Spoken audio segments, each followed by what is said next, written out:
All right. The only thing not perfect about that was I didn't get to cut Adam off because he came on. I came on at the last second. Yeah. But in fairness, I did knock the iPad over, which knocked the rig over, which knocked all kinds of other shit over. So I got punished for not being here on time. Okay. I can live with that. Did the rig survive though? That's the good question. Yeah, the rig today's rig survived. The rig the other day did not. But I have I was a influencer, I think is the proper term, for a company, and they sent me every month their little box of goodies. So I have I have 18 months worth of rigs. Each month they send a rig. Yeah. So I use the rigs until they're dirty, and then I set them to the side, and then I break out the next clean rig.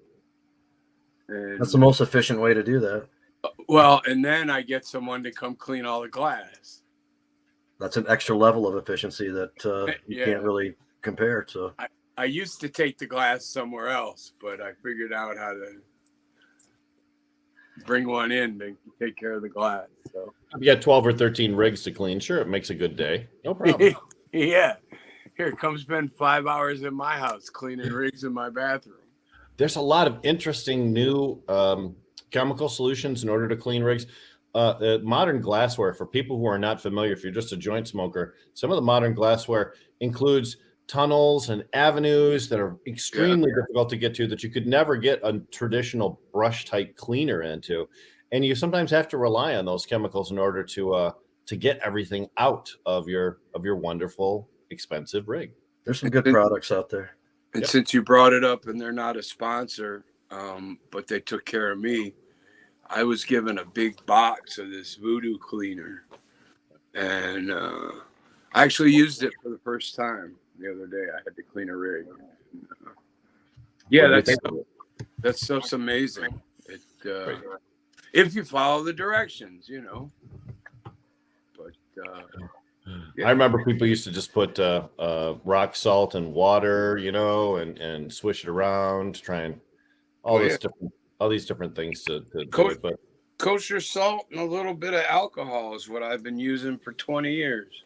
Alcohol, not water. You're right. Yes, salt and alcohol. Yeah. Kosher salt and some isopropyl, and it makes a difference. But Anton not joining us. He's in Nashville, but obviously checking us out for a second. We are going to talk about the MCMA. Also, Josh Covert joins us again, and we're going to talk with him about this, plus some other stuff, some prisoner of war type discussion, and what's going on with some of the trying to get people out of jail activity.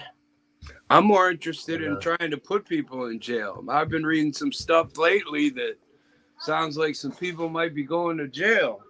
I don't consider lawmakers people in many cases, so there's some ethical issues with some of the MCMA stuff, as part of the story of their being dissolved and subsequent scrutiny on the uncovering of how they made some contributions and whether or not they're legal. There's ethical issues being raised. There's people that were trying to be obstructionist and hurt this process and gear it more toward their own self-serving purposes along the way, who are now caught up in this stuff. It's years later, but it's gratifying to see to some respects, obviously. Sunshine Daisy slips into the screen over there. All I know is when you can bring Chatfield's name up in a newspaper article, that's a good day. No. Oh, yes, it is. Yep. For those people who are watching from out of state, Lee Chatfield is a former Speaker of the House here in Michigan who has been under investigation for all kinds of campaign finance issues, hookers and blowout in Vegas and things like that too, but specifically as related to the cannabis industry.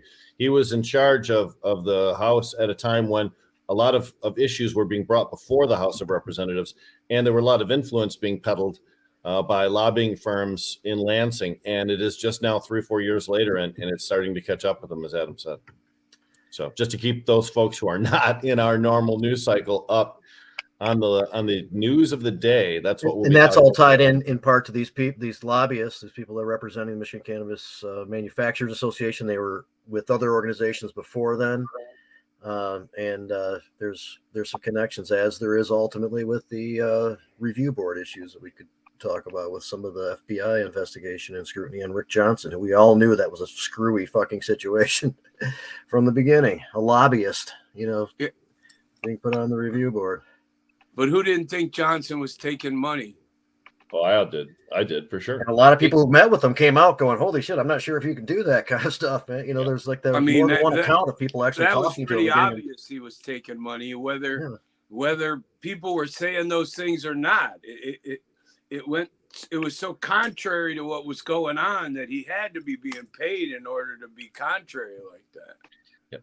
In 2016, the Michigan legislature passed the MMFLA, Michigan Medical Marijuana Facilities Licensing Act, which allowed for businesses to start serving patients and caregivers in the state of Michigan.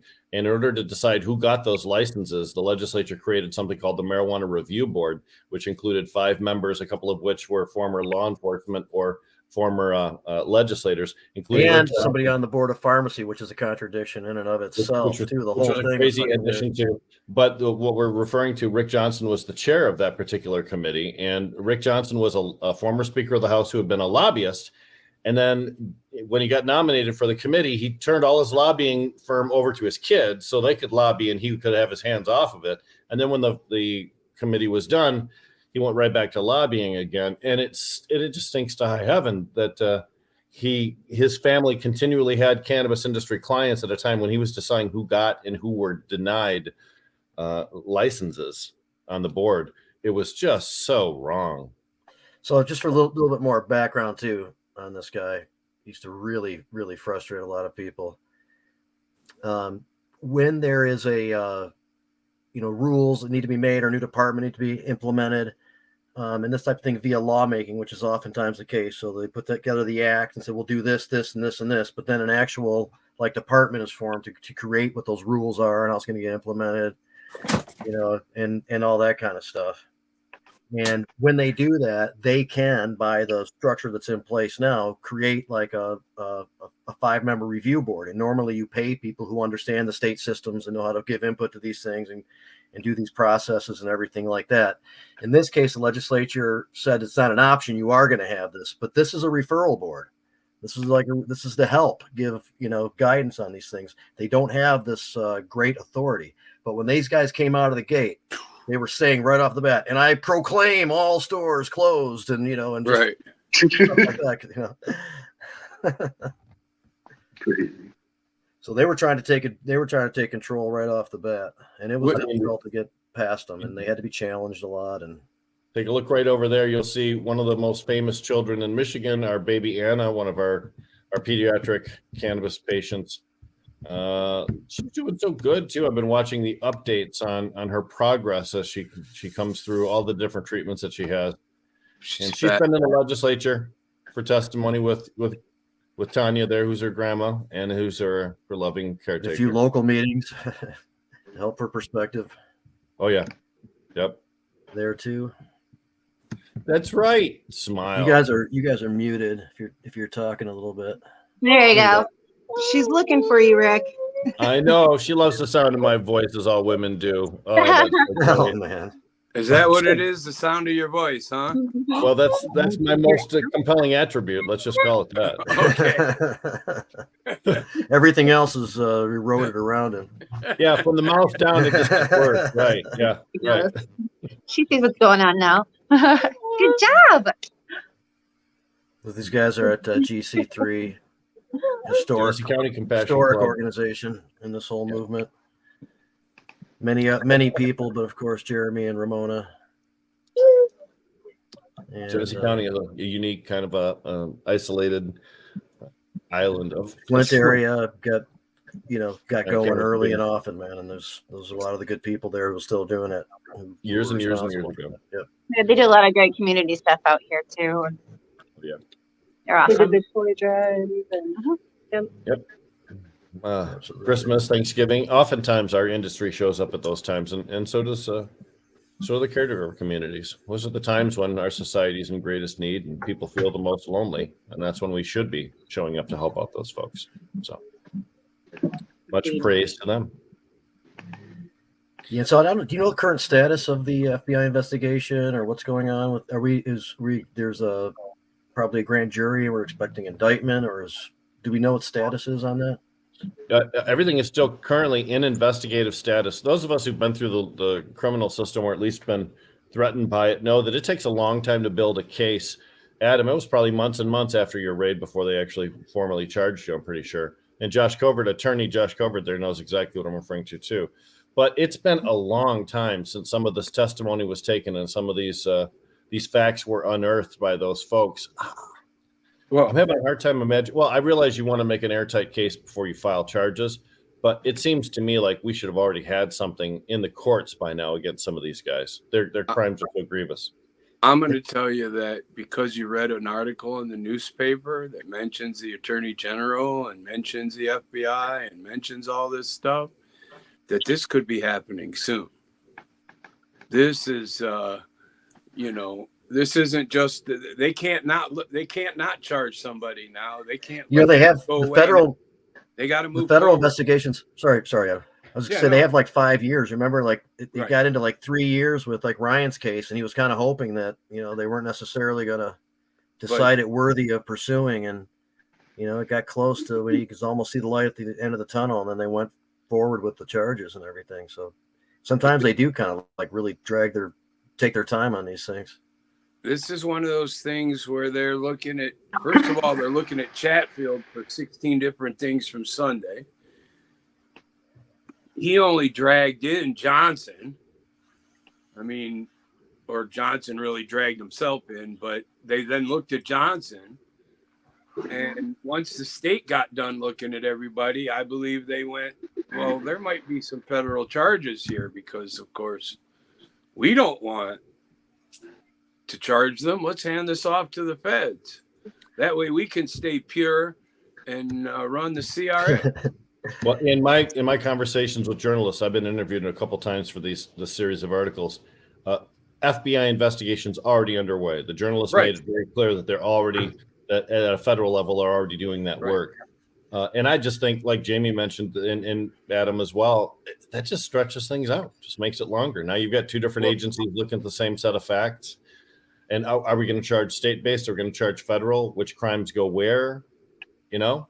Well, that's the nice thing about the feds being brought in. They can only charge fed crimes.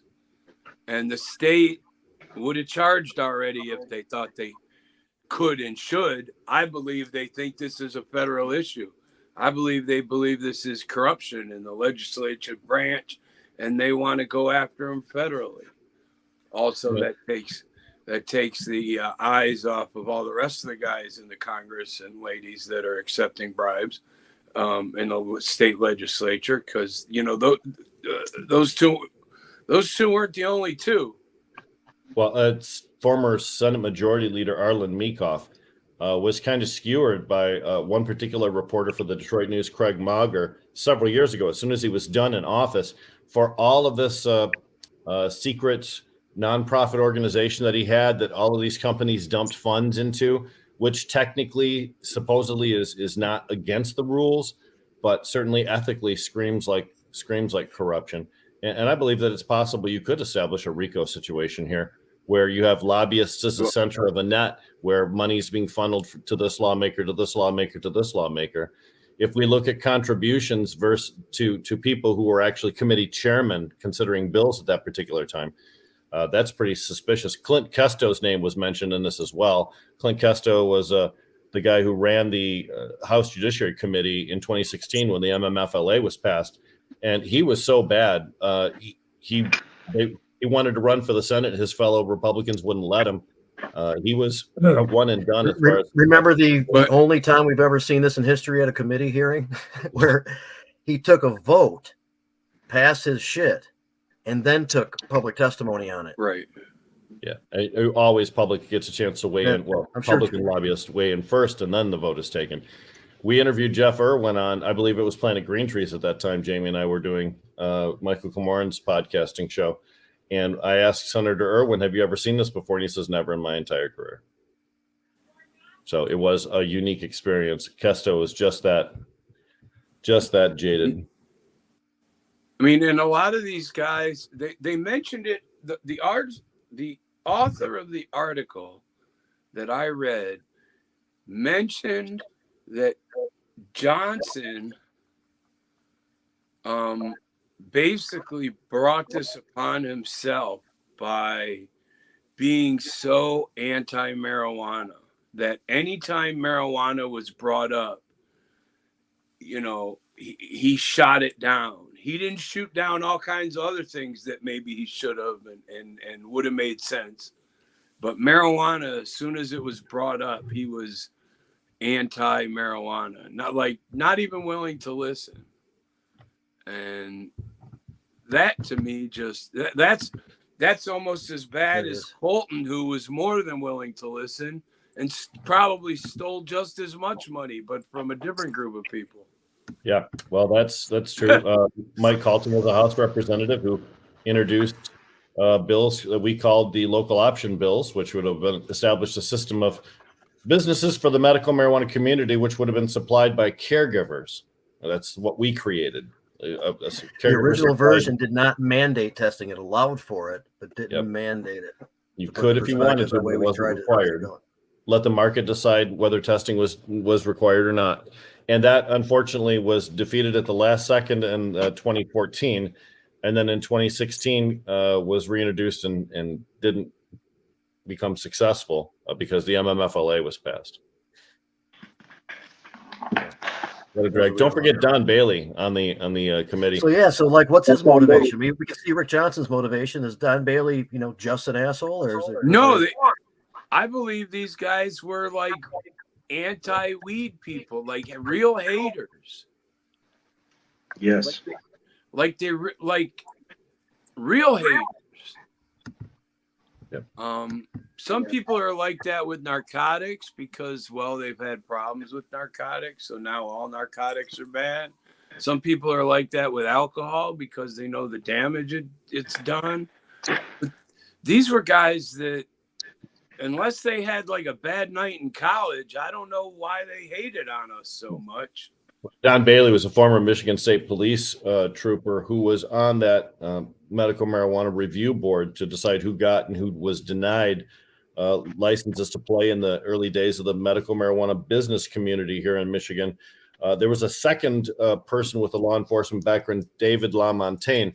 LaMontagne at least seemed reasonable. There were times when LaMontagne would vote yes, even if Don Bailey was voting no on a particular application. And Don Bailey got carried away. I think they got sick of it too after a while. Some of them. This review board, by the way, for those of you who don't remember, this review board said no to Calvin Johnson, NFL Hall of Fame athlete, for having a license in medical marijuana because he had an outstanding ticket in another state. Bailey tried to get him to say no over like incidents that took place when they were kids. Yes. Juvenile record stuff. Bailey was using access to information that nobody else had. He was using the lien. Bailey had access to the lien. And I believe he was going into the law enforcement information network and looking people up, where LaMontagne was not doing that. He was going based on the package that was presented. Adam, you're absolutely right. And I remember, now that you mentioned that, I had totally forgotten, but I remember that. I remember someone admonishing him.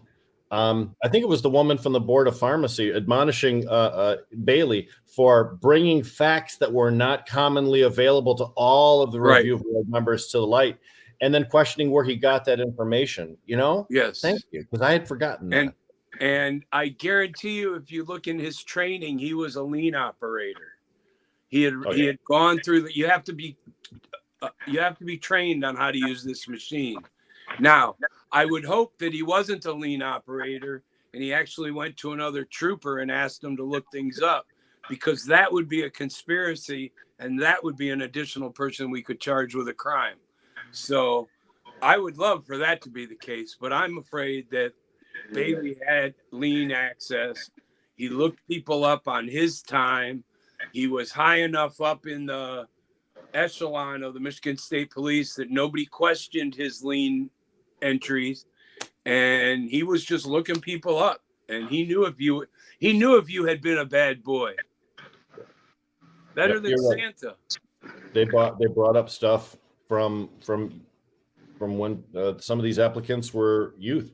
And to remember, the board itself was set up specifically to weed out people of poor moral character, who they didn't feel would be the right people in order to trust to have a medical marijuana business being run. So you can just read that as patient or caregiver, right? If you're a subjective cannabis evaluation, man, which, of Right. course you run into lots of issues with that, they were aligned against people who were already in business in the Michigan medical marijuana industry, although it was quasi-legal at that time. They really did not want any of those folks to be able to get in, like Tom Beller or any of the others. And I believe the state still uses that against people. If you're in the black market right now and you try to go into Metric, first thing your lawyer will do is tell you to erase your name and everything you can from black market activities. Josh, is that your experience? Are you seeing that too? No, in the last so many years, I can't think of anybody that's really even been denied a license from the CRA without any sort of corrective measures to clean up associations with, previously, caregiver businesses and things like that. Hasn't been an issue the last couple of years, but that's post board, right? Changing. And I think, but what we're kind of talking about with when the board was in place, I mean, that was definitely really good advice and almost necessary to get approval. But that's the big drastic change I've seen since the board's removal, is that now those things seem to just kind of go unnoticed, or they don't really put any weight or significance to those associations. All the boxes are checked. They say yes. Isn't that about it, Josh? Yeah. And that's not one of the boxes. Do you guys know who they took the bribes from? I didn't understand that. Didn't you say that they got bribes from people? Are they there receiving were bribes? unethical or questionably ethical contributions. Right. Do you know who they were? Well, Hawk, I think, was one of them that was discussed. One of his, these are like accounts they have, PACs and other things like that. I think they were, or sometimes they might have been a charitable organization in some cases.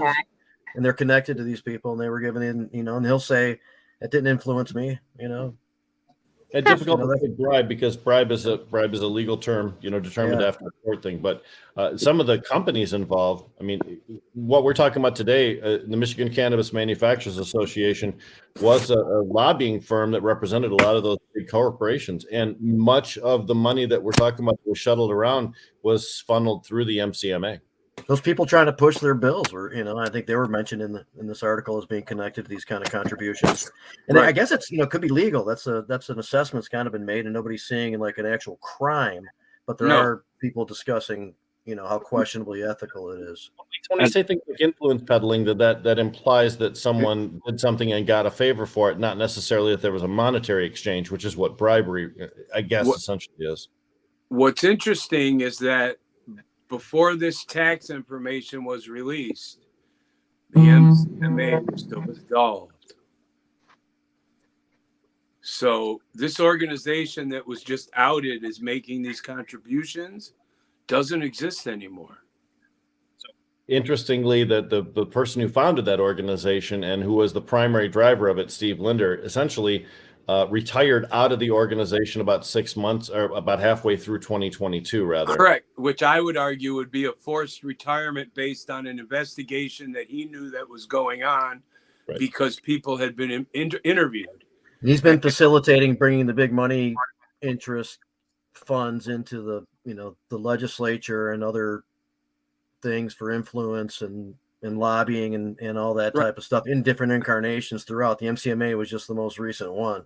But they were mentioned, and their big players were mentioned, and all of a sudden, none of that exists as an organization. None of those players are playing ball with each other. It got real quiet real quick. Last year, in the last legislative cycle, 2021, 2022, there was a big effort to try and curb and curtail caregiver rights. And Steve Linder was quoted at one point saying, "This is my big job. When I finish this, when I get this done, then I'm going to retire." he never got it done. Michigan Weedsters and Latrish over there, all of the different advocacy organizations, Normal and the Hero Project, all the guys, all of the individual folks who turned up, including Sunshine Daisy Tanya there and baby Anna, everybody that showed up. Zara Boss did a lot of work with the lawmakers during that time. That was pretty phenomenal too. There's And lots of Rick Ansis was there too. There's just a ton of credit to go around, but we were able to successfully stop that last time around. And when he kind of crapped out after it was dead, we sort of took a victory lap, like we got Steve out of this. He said he was going to retire when we got this done, and he didn't get it done. So we sort of won that battle, and the organization sort of diminished and dissolved afterwards. It's just been a period of falling apart since. It does go to show you how grassroots this effort has always been, because it was a grassroots effort that got us legal, and it was a grassroots effort that kept us legal, because we were up against Steve Linder and his money, and it was about as many people as possible contacting the legislator. And they were shocked to know that this group who claimed to represent the industry wasn't, first of all, the biggest group to represent the industry. They realized pretty quickly that it should have been the MCMA claiming they were the largest group. And then they realized that what they were being fed was not the whole truth. And they heard that from guys like Rick, people like Zara. Different people, not all the same. It wasn't the same group. It wasn't.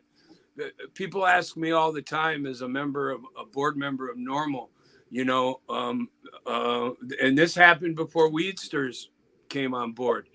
Should we start another group to go forward and do what we think we should do? Well, we should have as many groups as possible, because the more differences we have, all hitting these people up with the same information, just goes to show how truthful the information must be. It's not coming from a lobbyist. It's not coming with a check attached. It's coming from normal, everyday people, some of which can only make it up there once in a while. You're not going to pass. You're not going to pass Zara Abbas in the hallways. She was there enough, you might have, but the reality is Steve Linder was there every day. When you're paid to be there, and it's your job to glad hand these guys, take them to lunch, pump them full of the positive news about your client's position on certain things. Absolutely. There's just no way that an advocacy organization can handle that. And there's plenty of media to go around for a bunch of advocacy organizations. If you look at the number of articles written about cannabis now on a daily or weekly basis, Michigan's a big state. We're almost 10 million people. We have a lot of individual newspapers and media sources around the state. There's plenty of reporters out there looking for someone who has a decent credit and knows what they're talking about to be able to give them either background information or a quote on an important issue. It happens all over. So I had a correspondence with the lawmaker today, and I'll kind of tell you what perspective he has on what's going on. And I'm curious to know from Trish if she's got any more up-to-date information, or of course anybody.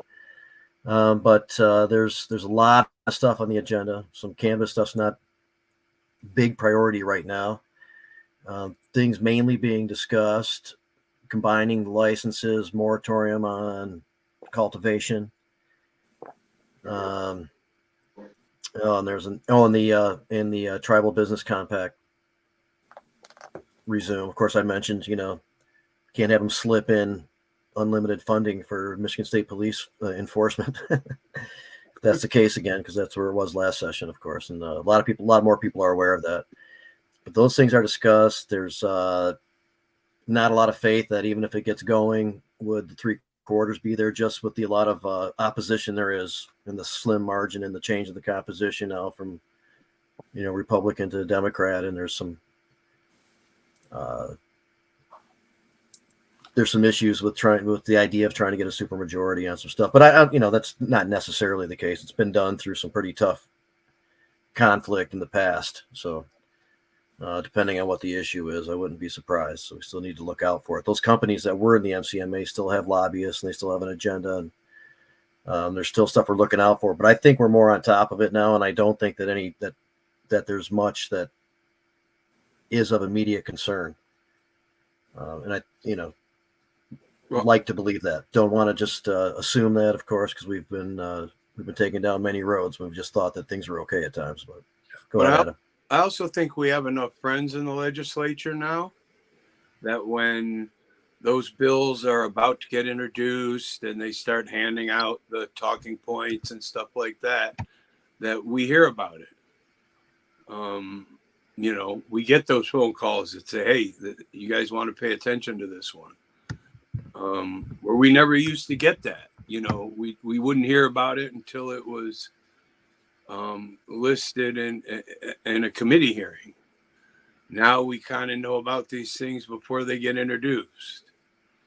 Jamie's big complaint for a long time has been not being included in the conversation when bills are being written. And if you're being included in the conversation while it's being written, then like Adam mentioned, you already have that advanced knowledge. But when you're excluded and they spring it on us by surprise, that's bad pool. It's them making the rules that make the difference. And we have to be a part of the rulemaking because we understand the rules. They don't understand the concept. So I agree. I think I'll let Trish say what she thinks is going on or what her view is of what's happening in Lansing. But the idea of stopping the stupid local restrictions, I agree with Red Setter. Allowing pediatric patients to use on school grounds, that one should be continued. Descheduling. I mean, there's other things, of course, that we could think of to address, but all those things that were still in motion, should continue in one way or another as well this session. But Trish, what's your view on what's happening in Lansing right now? Well, one thing that we haven't brought up is how the Michigan Municipal League was involved in this too as well. It's quite interesting because we were doing a lot of the stuff as far as going to talk to council people and municipalities and things like that. Groveland had their write-up, and this isn't about Lansing, I'm sorry, but this is this ADD kicking in. There was a particular gentleman in Groveland that has specified that a lot of people from different municipalities went to a Michigan Municipal League meeting and were sent back with the information on how to set up these laws. So I'm kind of interested to see where they're at with this. But as far as what's going on in Lansing, I think it's necessary for it to go federal, and I'm only saying that because I started following Jason Wentworth and Lee Chatfield like 2 years ago. And Wentworth's another former Speaker of the House. Yes. And I mean, it's almost as simple as following the money, but once you start looking into some of the names of the people that donated to Jason Wentworth, you can kind of see where things start to tie in, where you have some of the secondary cannabis businesses or people also who benefit from the industry itself too, like trash and transport from country to country, and not even that, a lot of owners in Detroit, real estate. So it's all stuff that's all kind of tied in at the same time too. So I think that it definitely should go federal because I think it goes a lot further than just where we're standing with them. But as far as I know, I feel like they should all be investigated. And I think they should be held up to the law just like everybody else had to, and the people that they continue to fail left and right, It's often said that most politics are local, and it's also true that most corruption in politics is local as well. We're seeing a lot of big state level activity, but Trish, we've seen some really questionable things done on a local level that look like they're very advantageous to a particular industry or business, or they're specifically disadvantageous for an entire industry, almost as if someone from a competing alcohol-based establishment didn't want pot in their town to compete with their revenues, right? 100%. Yeah, that's definitely something that we ran into a few times. until you presented how much money they would make if they actually opted in. And then they're like, oh, let me put my Bible down. But So. that's where I Great. confused My Bible with down. this piece of legislation that would limit the locals from stopping licensees from opening in their community. Local control is where it's at. And I can't imagine cities not fighting back on that. Well, And I mean, I live in Royal Oak and we have more liquor licenses than any community should be allowed to have. And they refuse to get rid of them. And they have only added more. And they can do what they want. I can see a community saying, we don't want a bunch of stores. We'll take 2. I don't know how legal that is, but they certainly are trying, you know. Well, there've been a lot of different ordinance styles where they've limited the number of licenses for a particular industry. Josh Covert, attorney at law in Lansing, Michigan, right now. You've given testimony at local community city councils and township councils in regards to some of these local ordinances, now prohibitive that they are. It is within their right, especially in regards to the current interpretation of the DeRuyter decision. Wouldn't you agree?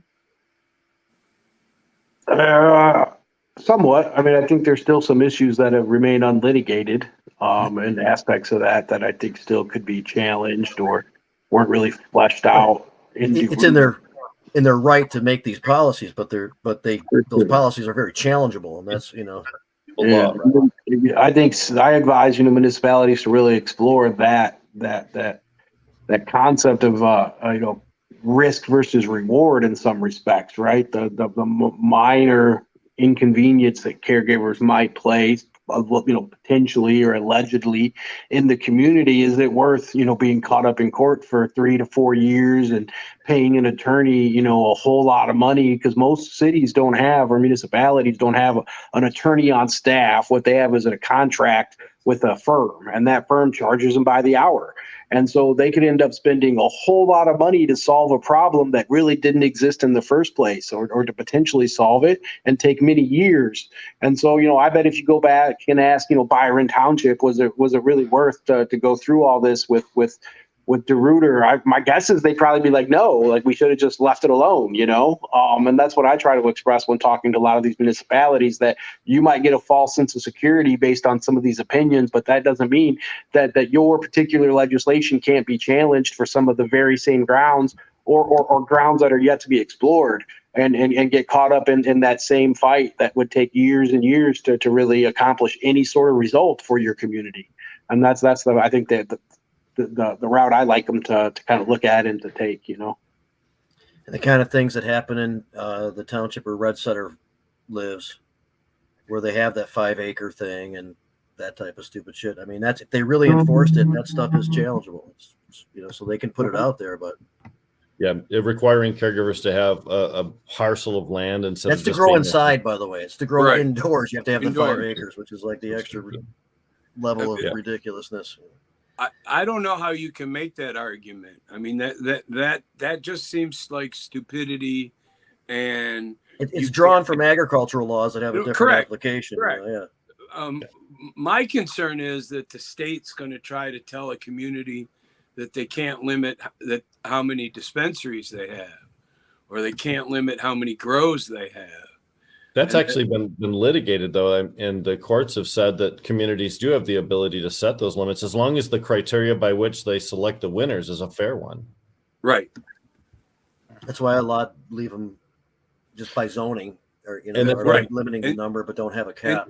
Question of a fair process is what leads to a lot of these lawsuits after people are denied licenses. Go ahead, Adam. Yes. Well, and zoning is our biggest problem, because they just zone us into a commercial zone, and nobody wants to go back into those industrial commercial zones.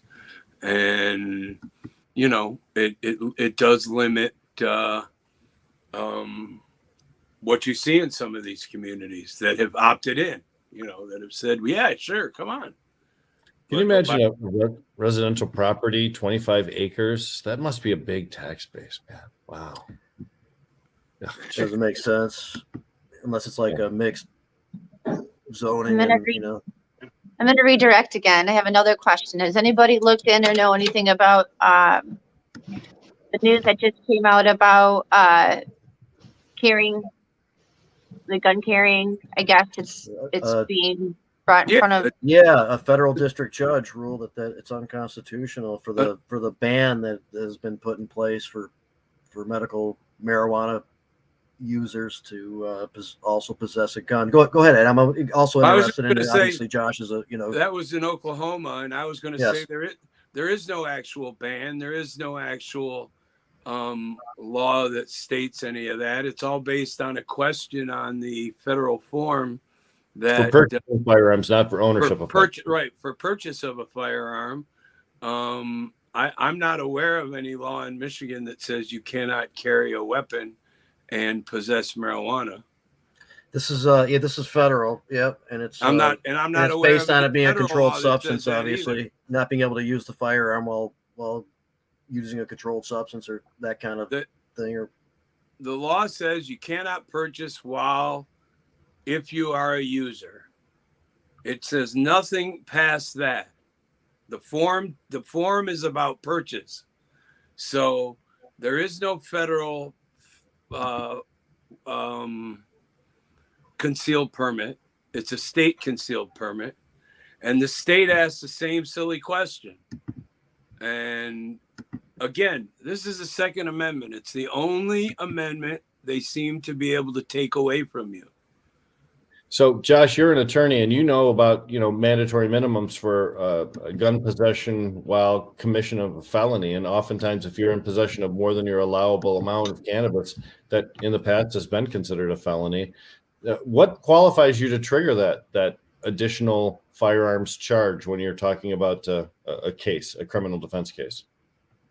There were so many variables. I would say a good chunk of the caregiver cases I dealt with over the years had a firearm in some sort, especially in northern Michigan. A lot of people enjoy hunting and that type of thing. So it's in a lot of cases, but I wouldn't see it charged every time. And it had to do really with some variables, it seemed like, right? Whether or not it was a rural or an urban community, clearly, it had an impact on whether or not somebody was charged with it. The type of gun, if it was a pistol versus a rifle, and what type of rifle it is. If it's a commonly associated with hunting, you'd be less likely to get charged. If it was something that was less common for hunting, you would be more likely to get charged. And then the placement of the firearm, was it right by the door? Was it underneath somebody's pillow? Or was it, in a gun cabinet in the basement next to some Blaze Orange, right? All of those things kind of played into it. And then also discretion of the police officers, I would say. And then with the prosecuting attorney, all of those kind of came into play, where I would say most cases involving a firearm didn't result in a felony firearm charge. And those that did, it mostly was there just to really incentivize a plea bargain. Because very rarely would you want to go to trial, even if you thought you were right. If you could get a plea bargain, that would be just a short term of probation. For a lot of people, that was the route they would go. So the prosecuting attorneys would really, in those cases that were real plea bargain heavy, would charge that just to get you to accept their misdemeanor offer or something like that, so you avoid that whole scenario. I can say out of all the cases I did over the years, tons of them, I can only count one that I actually went to trial that involved a felony firearm.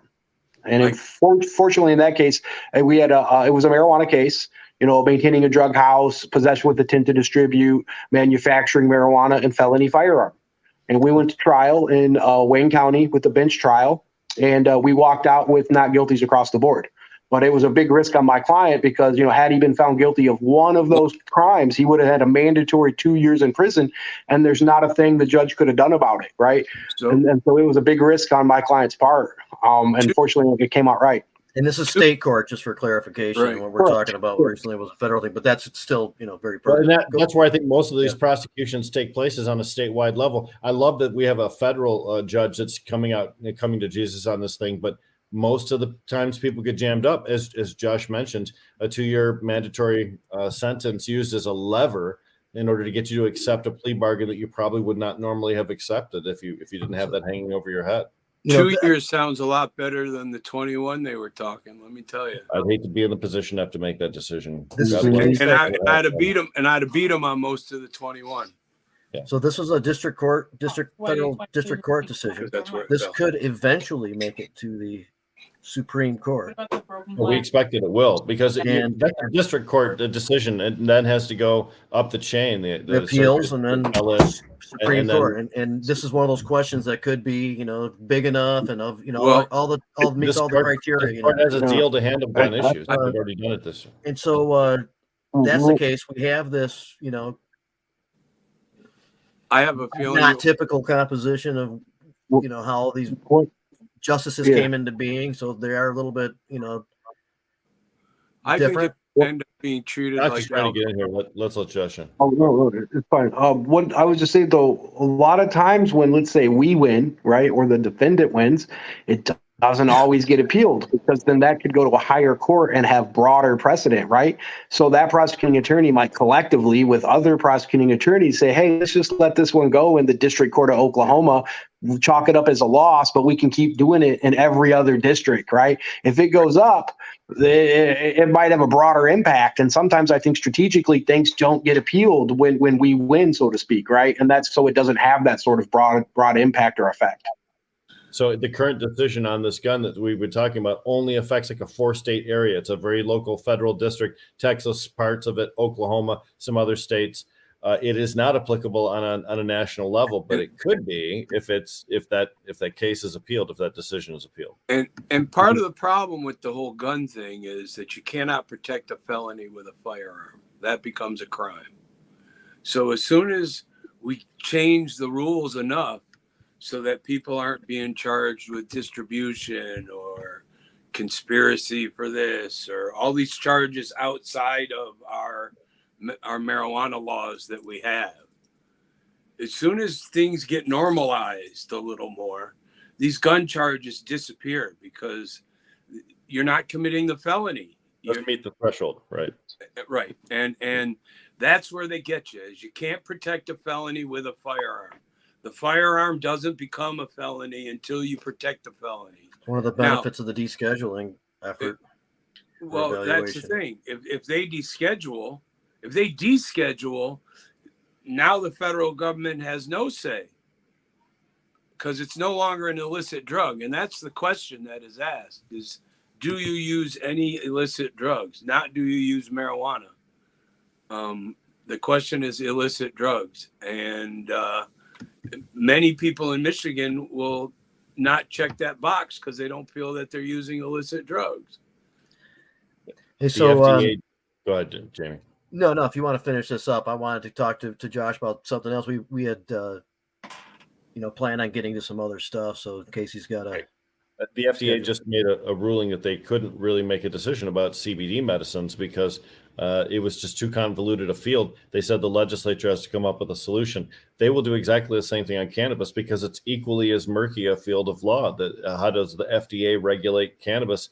They don't have any idea about it. If we were to deschedule, there would then be absolutely no agency regulating the cannabis plant in the United States of America because the USDA regulates hemp, but only partially regulates hemp because they rely on the FDA to regulate a lot of the after products that are created. So we were told earlier, Morgan from National Normal, who's in DC all the time, said that there's no zeal for descheduling at all with this current composition of the House of Representatives. Excuse me, sorry about that. That Schedule 3 bill that we had performed might be the best that we can hope for from this group of people. It's not going to happen. there's the executive actions that could carry it out too, and depending on what they do, could be what happens. Also, I certainly don't want to put my hopes in that because I think that's such a long shot. I think they're just going to keep embarrassing themselves, and they're just going to slowly drop it until they're forced to deschedule. Well, think about this. There's an awful lot of border patrol agents that are used to interdict marijuana transfers across the border in Mexico. if you automatically deschedule cannabis, then what are these border patrol agents focused Well, on? so this discussion is always Yeah. about like what agency would then have to take jurisdiction over this. You don't want to just let it get really, just thrown out there and that stuff. Yeah, So you want to have like, consequences. you want to Right. house it in a new agency We gotta as you jump do off this. really quick and get out or- of here. I'll be okay. back on. We gotta get out of here. There's Bye, there's a everybody. So yeah, All right. there's a discussion about creating a schedule. That's the last schedule, and that doesn't like sit well to a lot of people because it still stays on the schedule list, but it practically solves a lot of the problems associated with being able to reasonably move forward with some of the stuff. Subject on that, yeah. Well, it allows them to come up with a new system. That's all. So, but I'm one of the many organizations out there too, and had more consistency for a while, but still like connected to a lot of good stuff and a lot of organizations that were offshoots. The Michigan Cannabis Freedom Coalition still keeps the policy group going, and of course Michigan, or the Michael Thompson Clemency Project, of which Rick's also involved, and hope Marshall might stop on later on today, as a matter of fact. Good. And Mike McCurdy and so forth, and the Najanava's work with Clean Smoke, and all that type of stuff, and along the way when some help was needed, and legally, Josh, very much willing to help people when it comes together and help out these cannabis issues and stuff. And there was a particularly difficult case, and which made it, also difficult to try to find the proper route to get help. And this is Patrick Giddis, who's in prison right now, and he had a certain record and needed to get cleaned up, get to a certain point before procedures could be made, appeals could be made, the proper attorney, and very difficult task. But that's what Josh did, and stepped in and did. And so anyway, yeah, Josh, if you don't mind filling in a little bit on what's going on and what current status is and stuff. Sure. So yeah, I've been working with Patrick for probably about 18 months now. I don't remember how he got a hold of me, through, it was a letter, I believe, and we got in touch. And I was really compelled by his case because he's currently, but it's a really unique case. He's currently in serving a prison sentence for possession of cocaine, but his sentence was doubled because he had previous marijuana misdemeanors.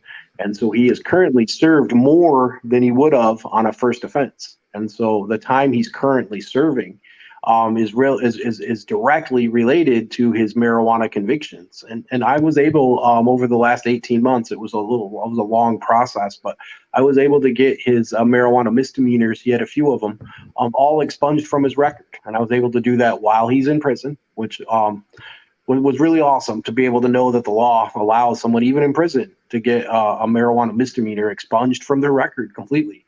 And so he now has clean all of the drug offenses have been expunged, other than the one he's currently serving, which has been doubled because of the ones that have been expunged. And so it's a real unique situation that he's not in on a cannabis charge, but he's directly in at this point because of a cannabis charge, right? In terms of his past record and how That's he now was been sentenced. expunged. Yeah. And so I've been working with them, and he's currently now working with my goal was to kind of give him some advice, help him get these things expunged. But in order to do an appeal, a 6,500 motion is the court rule that covers this type of thing. And it's a relief in the interest of justice. And it's a real complex appeal. And that's not something that, I really do. So I've had him talking to a few other attorneys, and he recently retained an attorney and is ready to file the 6,500 motion. And it's going to be down in the Jackson Circuit Court at some point, and it's going to be heard. And I think it's a real compelling case just because of, and I do believe it's certainly in the interest of justice for someone to be released from prison for having a marijuana misdemeanor, double their sentence. He would have otherwise, like I said, would have been out by now. So that's kind of what's been going on. I wonder how many of those guys are out there. Yeah. I mean, I'm a big believer in the fact that if you want to do us right, Miss Attorney General, you pull back any crime that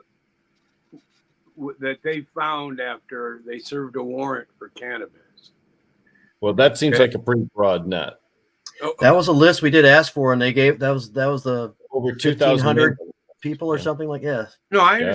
understand, but those are people that are in prison for a cannabis crime. I'm talking about a search warrant for cannabis where they walked in and found something else. No, that's it. That's what we're talking about because the list in state prison is really small if it's not Right. actually for cannabis. For cannabis. Okay, I got you. I got So we asked for the ones where the investigation started by way of right a because cannabis scenario. they came to my house on a cannabis warrant. Yep.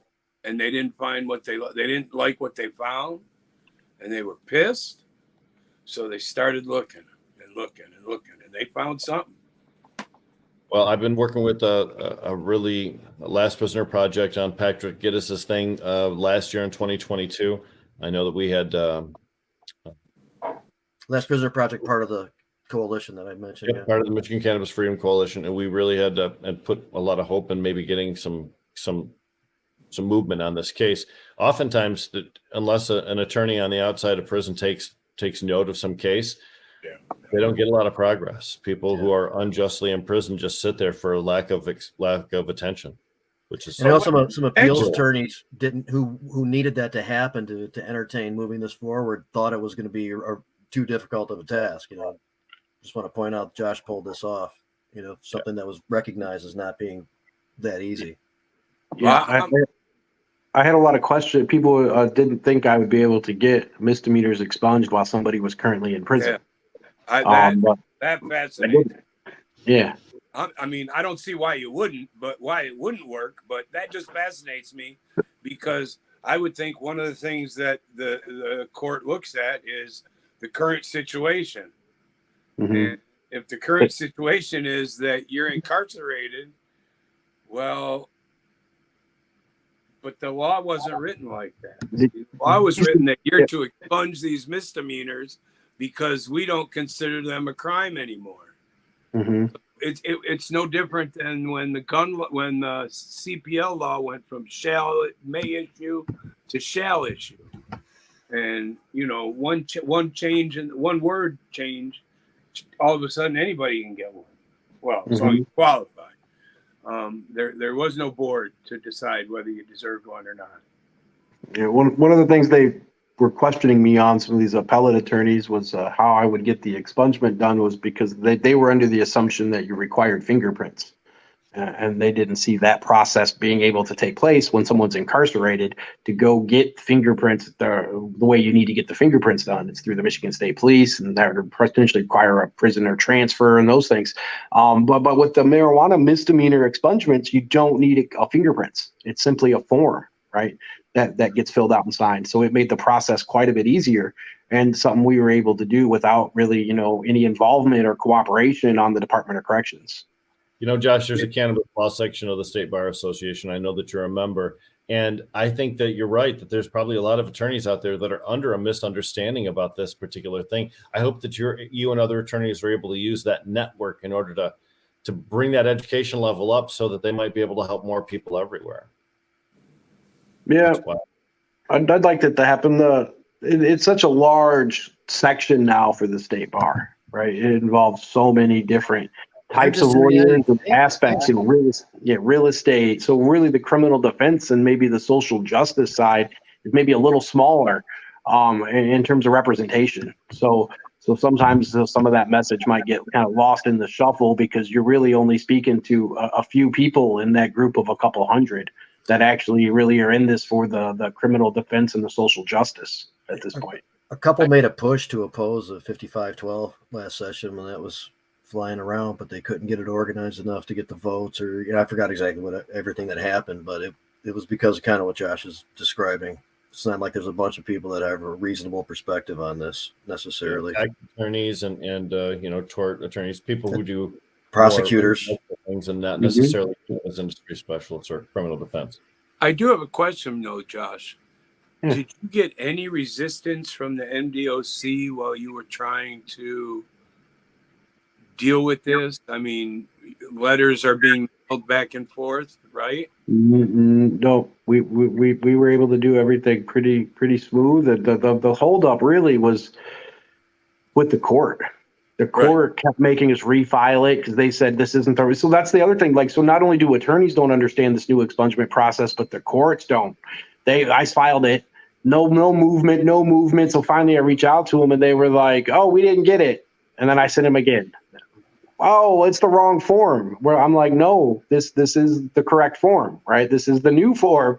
And they still were reluctant. I think I had to file it 4 times, no joke, for it to actually make the docket. And I think, I don't know if that was on purpose, or I think I attribute it mostly to them just not being familiar with the new process for marijuana misdemeanor expungements. And so it was a long process of waiting and seeing if they were, got it. And then, no, we don't got it. Call us back next week. Eventually I had to get the state court administrator's office involved. And I started CCing them on emails like, hey, I filed it. Where's my court date? And then I started to get a response once I involved the state court administrator's office. With your inmate, you mailed things in and out of prison? Or did you make a visit and have him sign things? I'm just curious because I know how they treat inmates when it comes to these issues. I have not visited him in person. I can say that. So you mail any forms that he signed were mailed in and out? I'll just say I didn't meet him in person. Only because I've seen guys try to file their motions and it disappear, it not make it out of the mailbox. And I just wonder, this is a weed thing. Nobody cares about this.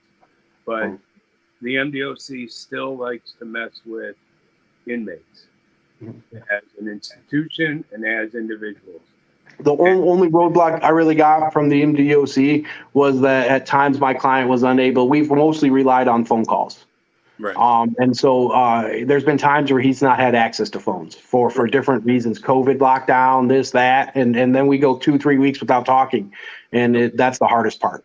I get that. I understand that. I know why that happens. I mean, yeah. MDOC referring to Michigan Department of Corrections. That's the prison system here in Michigan that houses Patrick Gittes right now. Yeah, there's in that expungement process too. There's, just on the side, there's that Attorney General letter issue, just as an example, where it's like there's a provision that the Attorney General provides a letter saying why it shouldn't happen or something like that, and there's an avenue for that. But the judges have been requesting a letter in order to move forward, which isn't necessarily needed, and then has gotten backed up and has taken a long time for them to get to. And they're like months behind on those things that aren't even like required to move forward in the process. It's just one of the ways it gets tangled up. Again, it seems to be that these judges are obviously embarrassed by the work they've been doing for the last century, and they now have to go against they were the ones that signed off on these misdemeanors, and now they have to make it right. And forget about the fact that we know a lot of these judges smoke weed and just did their job. There's a lot of these guys who actually believe they did the right thing by giving a kid a misdemeanor when they did. And we're one generation of die-off away again, where there's going to be judges who say, hey, I'll sign off. You bring them to me in staff. No problem. But right now we still have some of that old guard sitting there.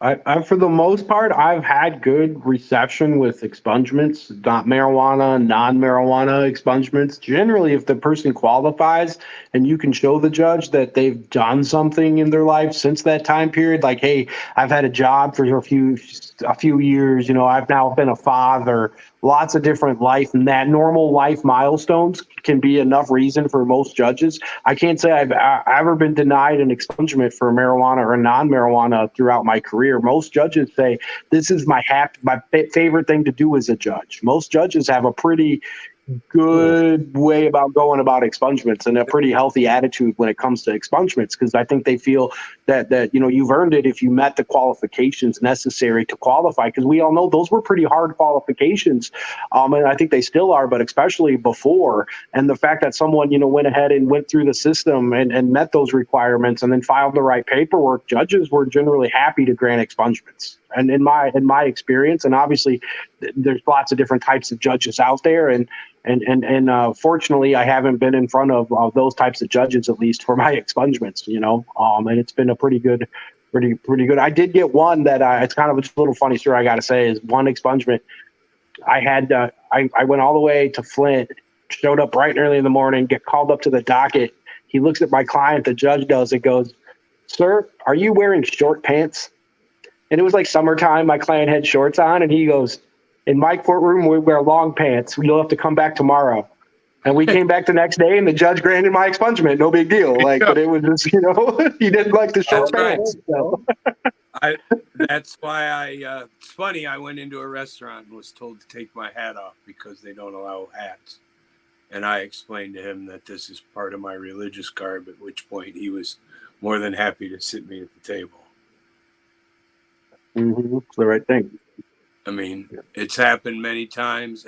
I was at a restaurant where the guy didn't even notice my hat. And when he mentioned it, the manager said, "I didn't even notice you wearing that hat." And I would have asked you to take it off. I'd have said, I'd claimed religion. And he'd have said, I'd have sat you down. So, Boy, that's not a suit you want against you as a business, as religious discrimination. No. You certainly want to err on the side of caution with something like that.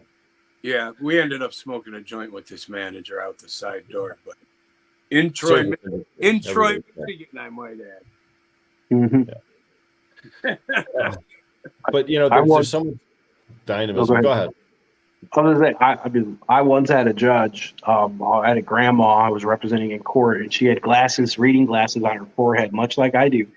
And he stopped the whole court proceeding and said, "Ma'am, what is on your head?" And she said, "Glasses." And the judge goes, "Are you wearing those for religious purposes?" And she's like, "No, they're my reading glasses." And he goes, "Well, then take them off your head." And he got on her and made it very clear that you don't put things on your head in my courtroom, even if they're reading glasses. And that's just how absurd sometimes people and power hungry and what kind of trip they're on. But for a grandma to have reading glasses on her head, I don't think disturbs court in any way. But that's the kind of weird stuff we see sometimes, I'll never forget being a junior in high school, being taken down to 36th District Court, or Recorder's Court, where Justin Ravitz was sitting on the bench. And Justin Ravitz, when he became a judge, had the American flag removed from his court. And he used to put his feet up on his desk with his cowboy boots. And you could see he was wearing blue jeans under the black robe. He didn't care. He didn't give a shit about nothing. But he was a judge. He did what judges do. So, but they do what they want in their courtroom. Holoka in Lapeer has been seen wearing Christmas printed pajama bottoms under his robe. It's just so stupid. I remember a judge in Detroit who had a whole lineup of furry animals on her judge's desk that were there while she was conducting the proceedings, as if she's some 13-year-old girl arranging things on her dresser. That's funny. My wife's uncle was a federal judge downtown Detroit, and he was one of the squarest guys on the bench, but told the corniest jokes ever. And matter of fact, the late Alan Isaac was a good friend of Judge Tarnow's. He took photographs of him over the years. And, they were buddies. But this guy, his courtroom was as square as could be in a federal courtroom. You didn't step out of line. It was different compared to some of the other things I'd seen over the years.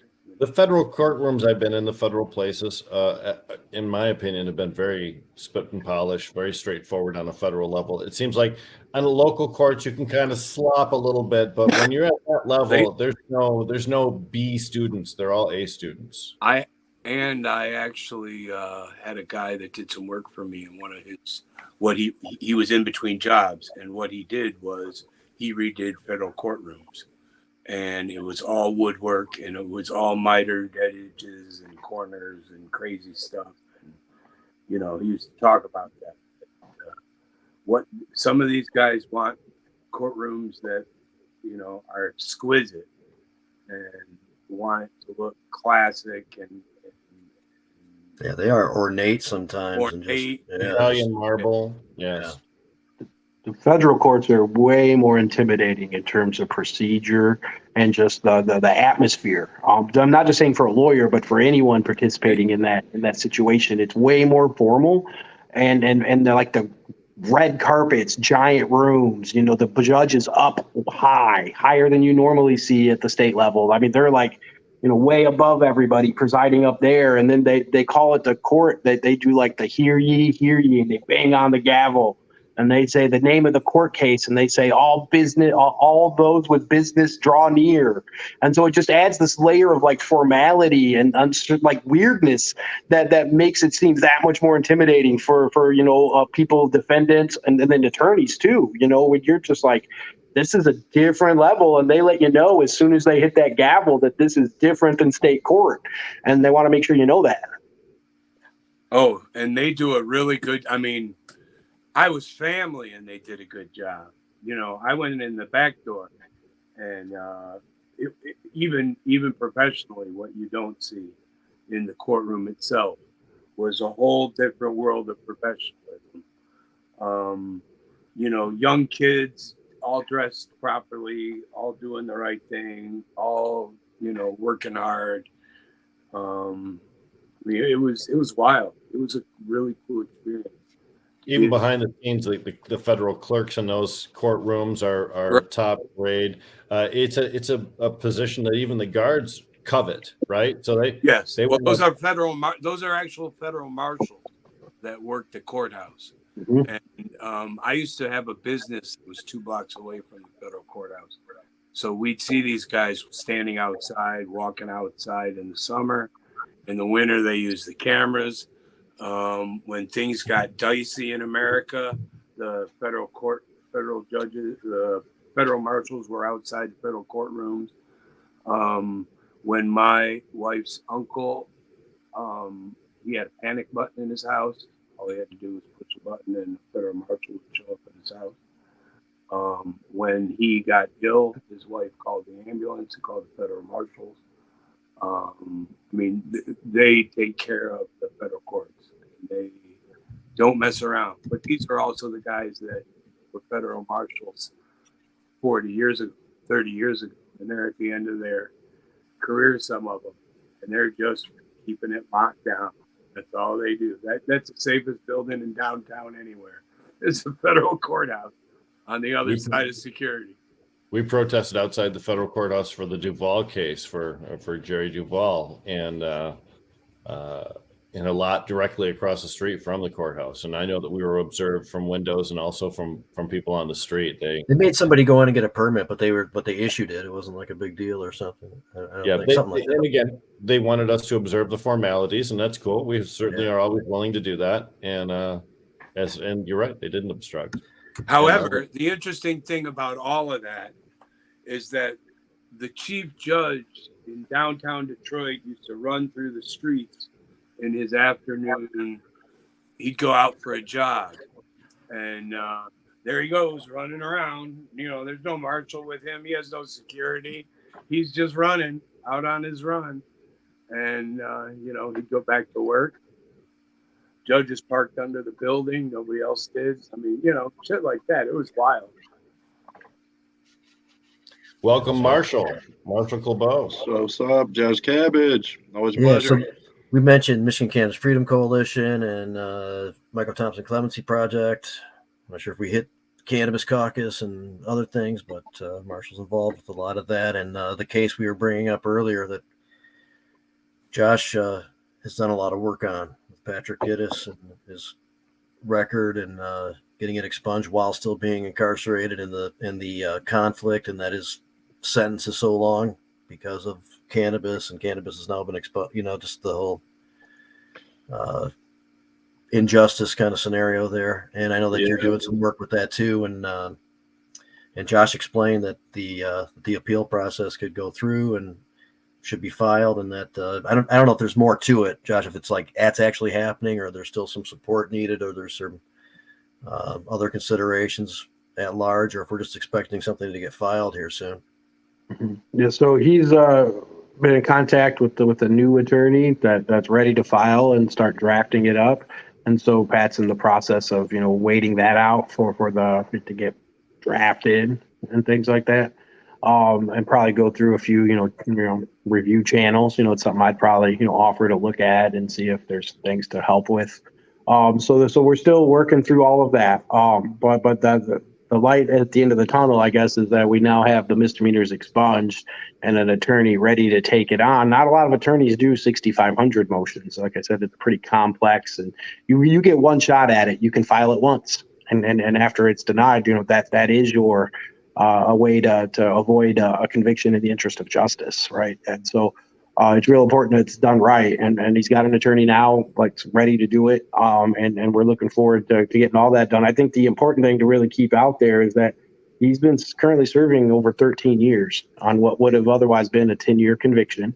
And he has a 19-year-old son and then a 14-year-old child as well. And so, he's been incarcerated for, almost all of both of his children's life. And those kids right now are at a point where I think they could really use their father to be out there with them.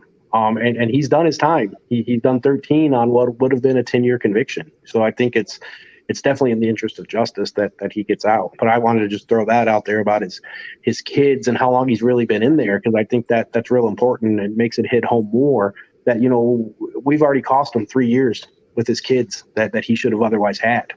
That would have been the maximum sentence on a first offense would have been that 10 years, right? So the quicker this gets done, the better he can get out and start, being with his kids. How long is that 6,500 going to take? I mean, even if it was filed, let's just hypothetically say, Monday of next week, it's still a months-long process in order to determine, right? Sure. Yeah, I would say it's a matter of months, not a matter of weeks, but not a matter of years either, right? So somewhere in that range, and I think that's good news for Pat. I actually got off the phone with Pat like 20 minutes before this. I jumped on this, had a chance to talk to him, and I hadn't talked to him in about a week, so I was able to tell him, hey, look, I'm going to show up on the Jazz Cabbage Cafe and talk about your case today. And he was real excited to hear that at least there's, someone out there that cares and other people that want to hear about it. And those people care too.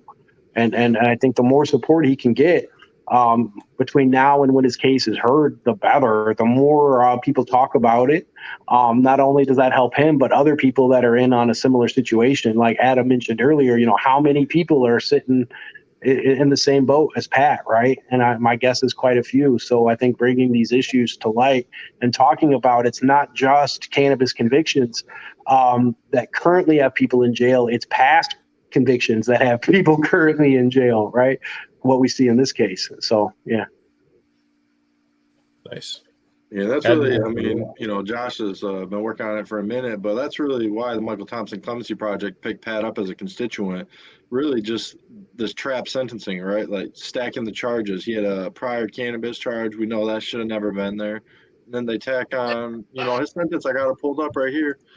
It's 15 to 40 years. What the fuck? Like just crazy. So, even minimally, if they don't touch his case, he's still got 2 years on that minimum sentence. Mm-hmm. So it's just hopefully the 6,500 works. That's, yeah, I was going to ask there's that. There's no rhyme or reason sometimes what the parole board will pick up. They move at their own pace and without transparency. So, we'll be doing kind of a social media blast, which it does seem to help when you shine the light. They don't like that too much. So, just keep doing the work. Appreciate all of Josh's work, definitely. Beyond social media campaign, Marshall, is there a link, a website somewhere where someone could go and file a letter in support of Patrick Giddis's case and having him released, or having the parole board consider his? I guess until the application for 6,500 is actually filed, it's a little premature to do that. Would you say? I would say that's right. And honestly, I'm not sure. I've never written a letter of support for 6,500 motion. That's a good question. Josh might know. I doubt it's normal. I doubt many people get support. I don't. Sometimes the parole board, they'll just say we can't comment on individual cases. Surely the governor will say that, but I don't think it hurts to message the governor. Leave a message on her phone. Her numbers. I just called her today on another case. That number is real accessible.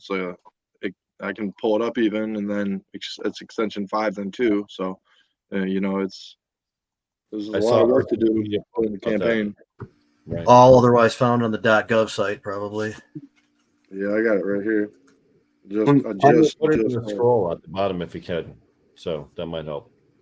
I also wanted to mention, I saw somebody asked in the chat, was it habitualized, like his sentence, right? And habitual enhancements only apply if you have previous felonies, right?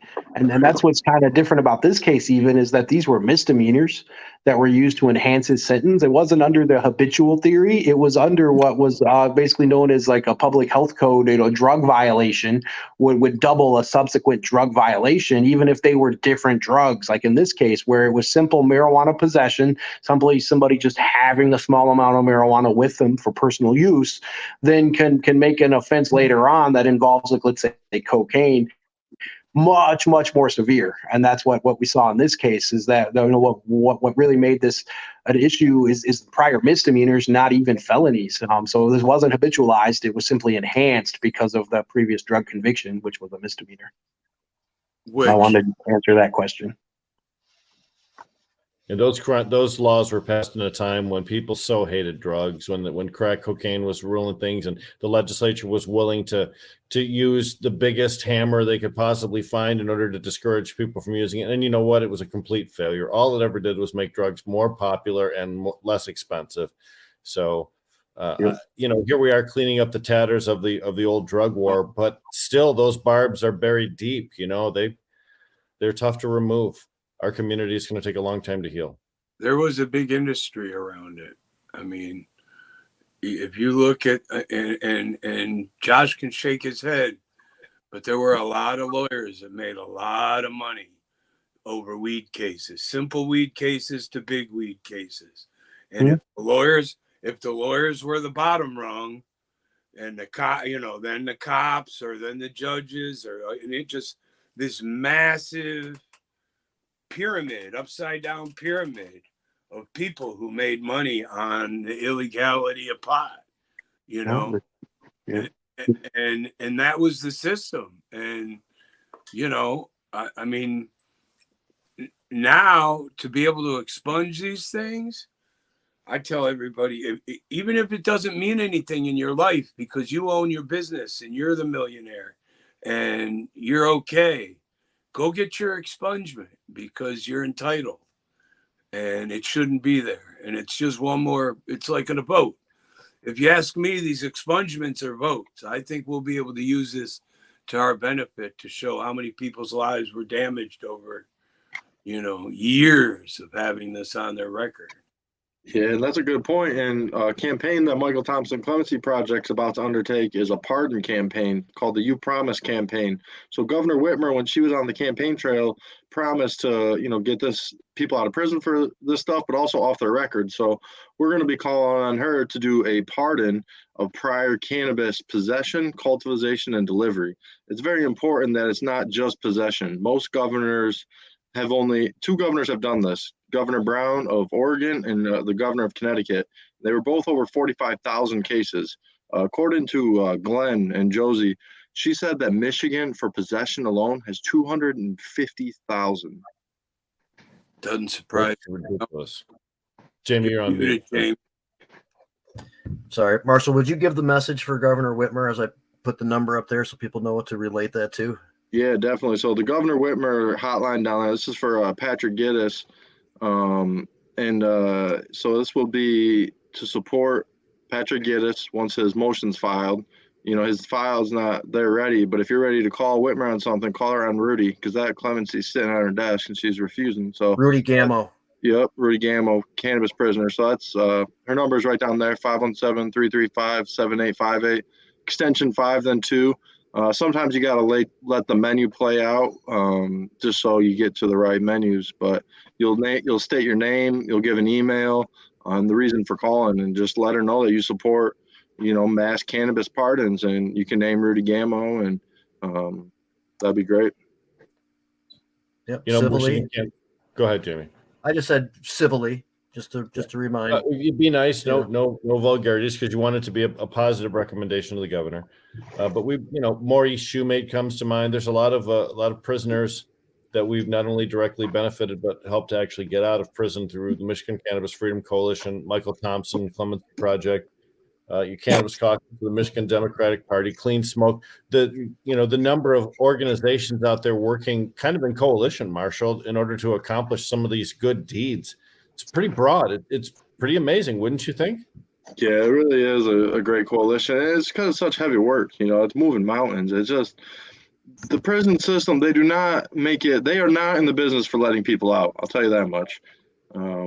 They take the key and they throw it away, and then that's their business done well. They're making money on this, and it's costing us money as taxpayers. That's the thing that reaches across the aisles. That we got a lot of people behind bars that are costing us a lot of money.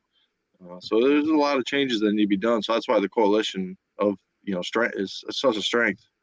They got to justify that budget, or they won't get it again. Yeah, it's a lot of jobs. I mean, you go to these prisons. I was just up in the UP 8 hours away for a cannabis case, Terry Burkhead, and every car in that parking lot is the shiny new black fucking Cadillac. Like, come on, like you gotta keep those car contracts going.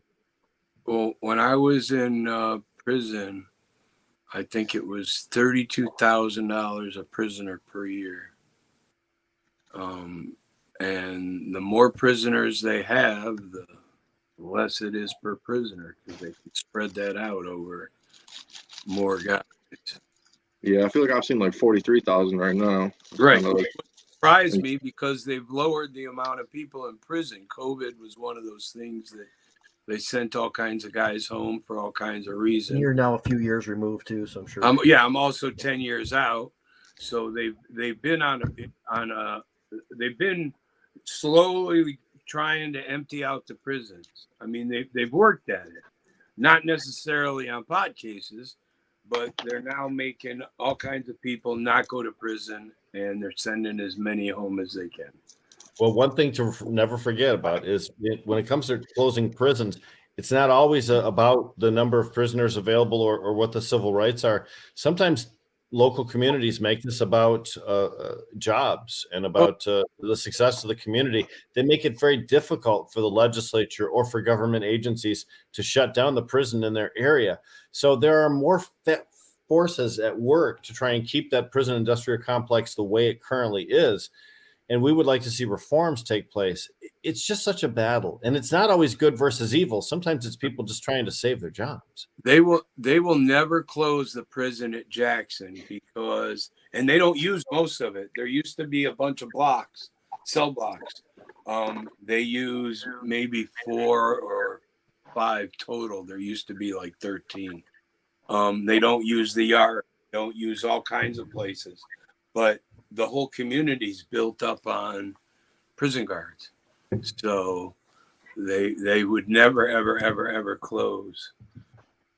Jackson, they'll never start Jackson. And the thing about Jackson, because I went there for Michael Thompson's release, and it gave me such bad energy. So I had to look it up, and it's the largest walled facility in the world besides for Nazi Germany.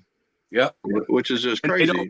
They don't use any of it. And you don't have access to the yard except through quarantine, and that's a very small part of the yard. They don't. Most of it's walled off to even the inmates.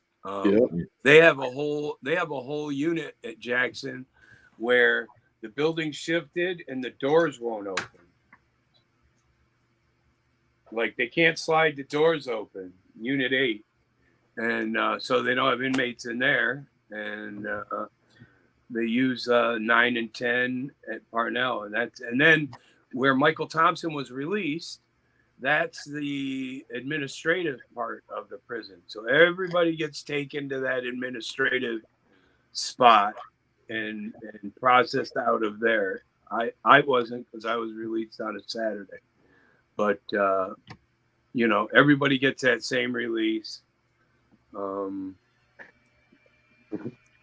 But not everybody gets it at 5 o'clock in the morning on a snowy winter's fucking day, done specifically to punish the dozen media cameras that were there for Michael Thompson's release, from really big time news networks. It was quite a huge success, but they intentionally let him go in these wee hours of the morning instead of at a reasonable hour.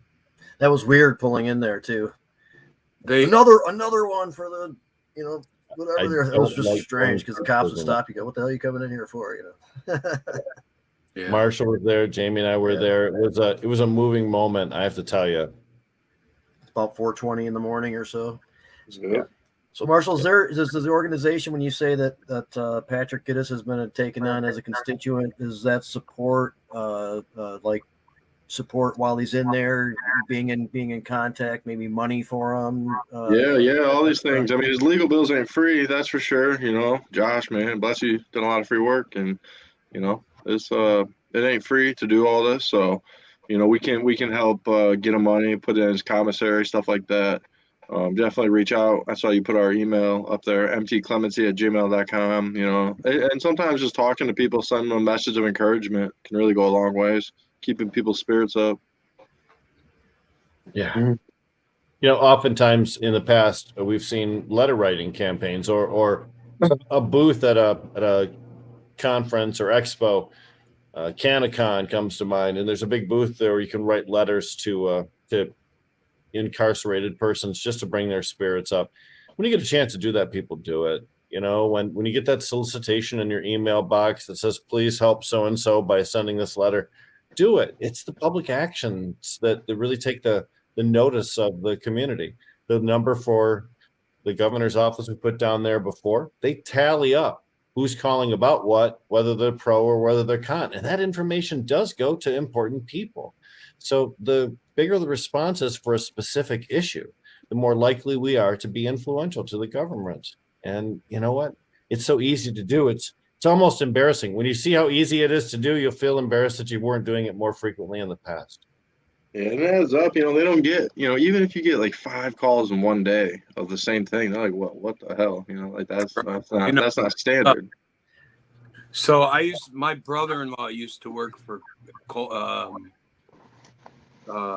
Levin in his mailroom, and they used to treat every letter that came in on a subject like it was from 100 people, because they knew if that person is thinking about it, there's got to be a lot more that Right. are also thinking about it.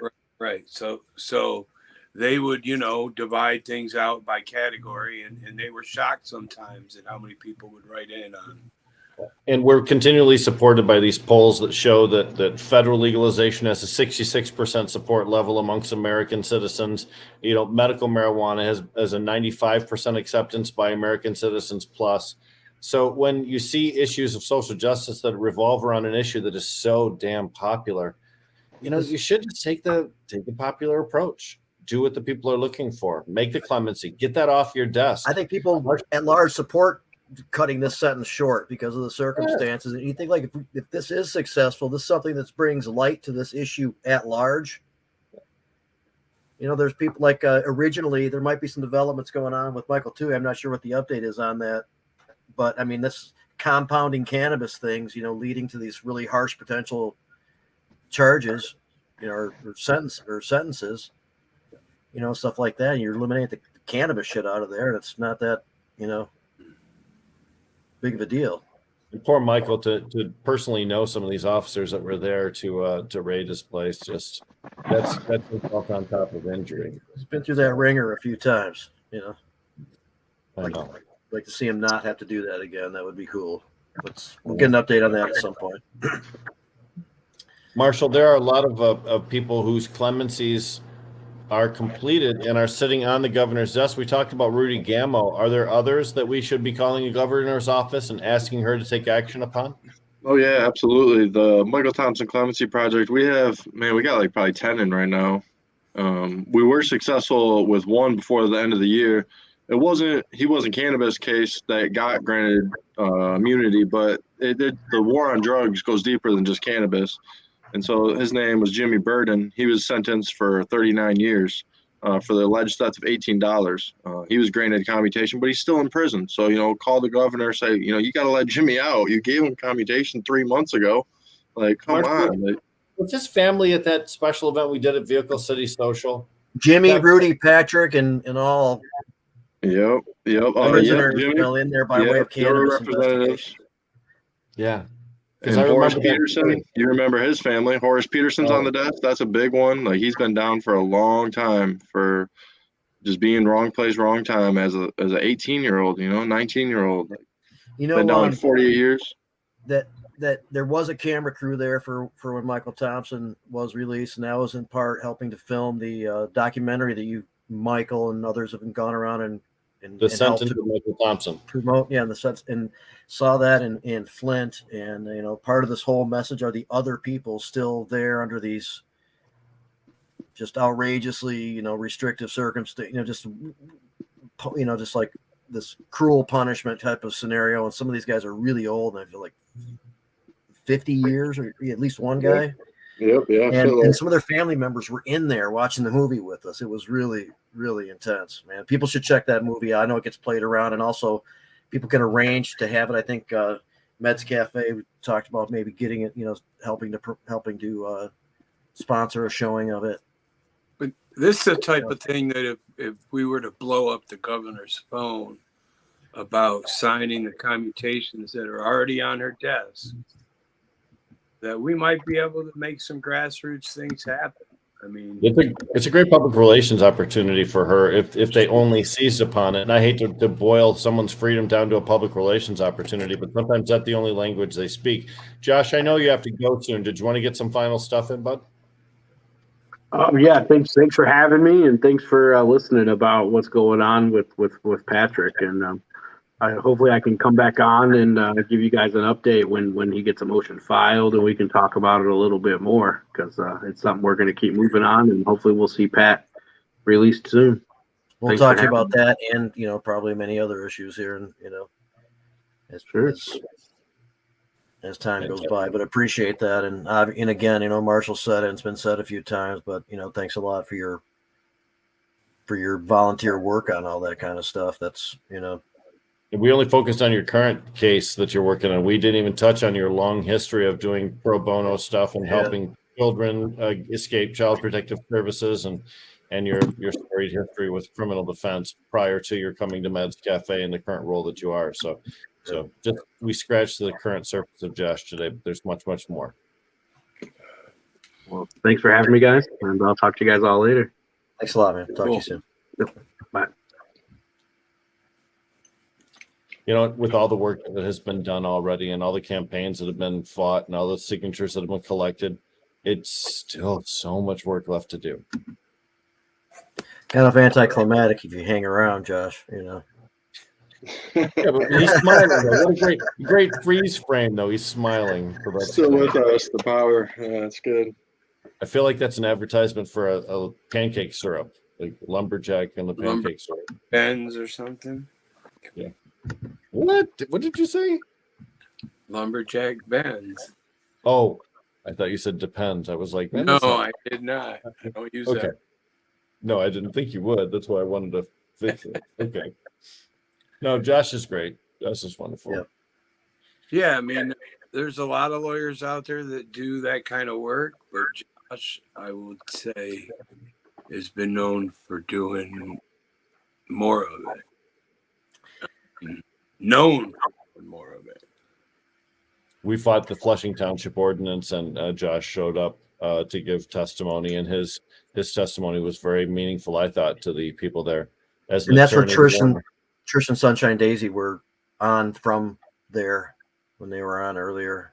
Well, no, Flushing Township's way to the west of where they were at. They're in Forest Township, I think is actually where they're at there. Same place for vehicles.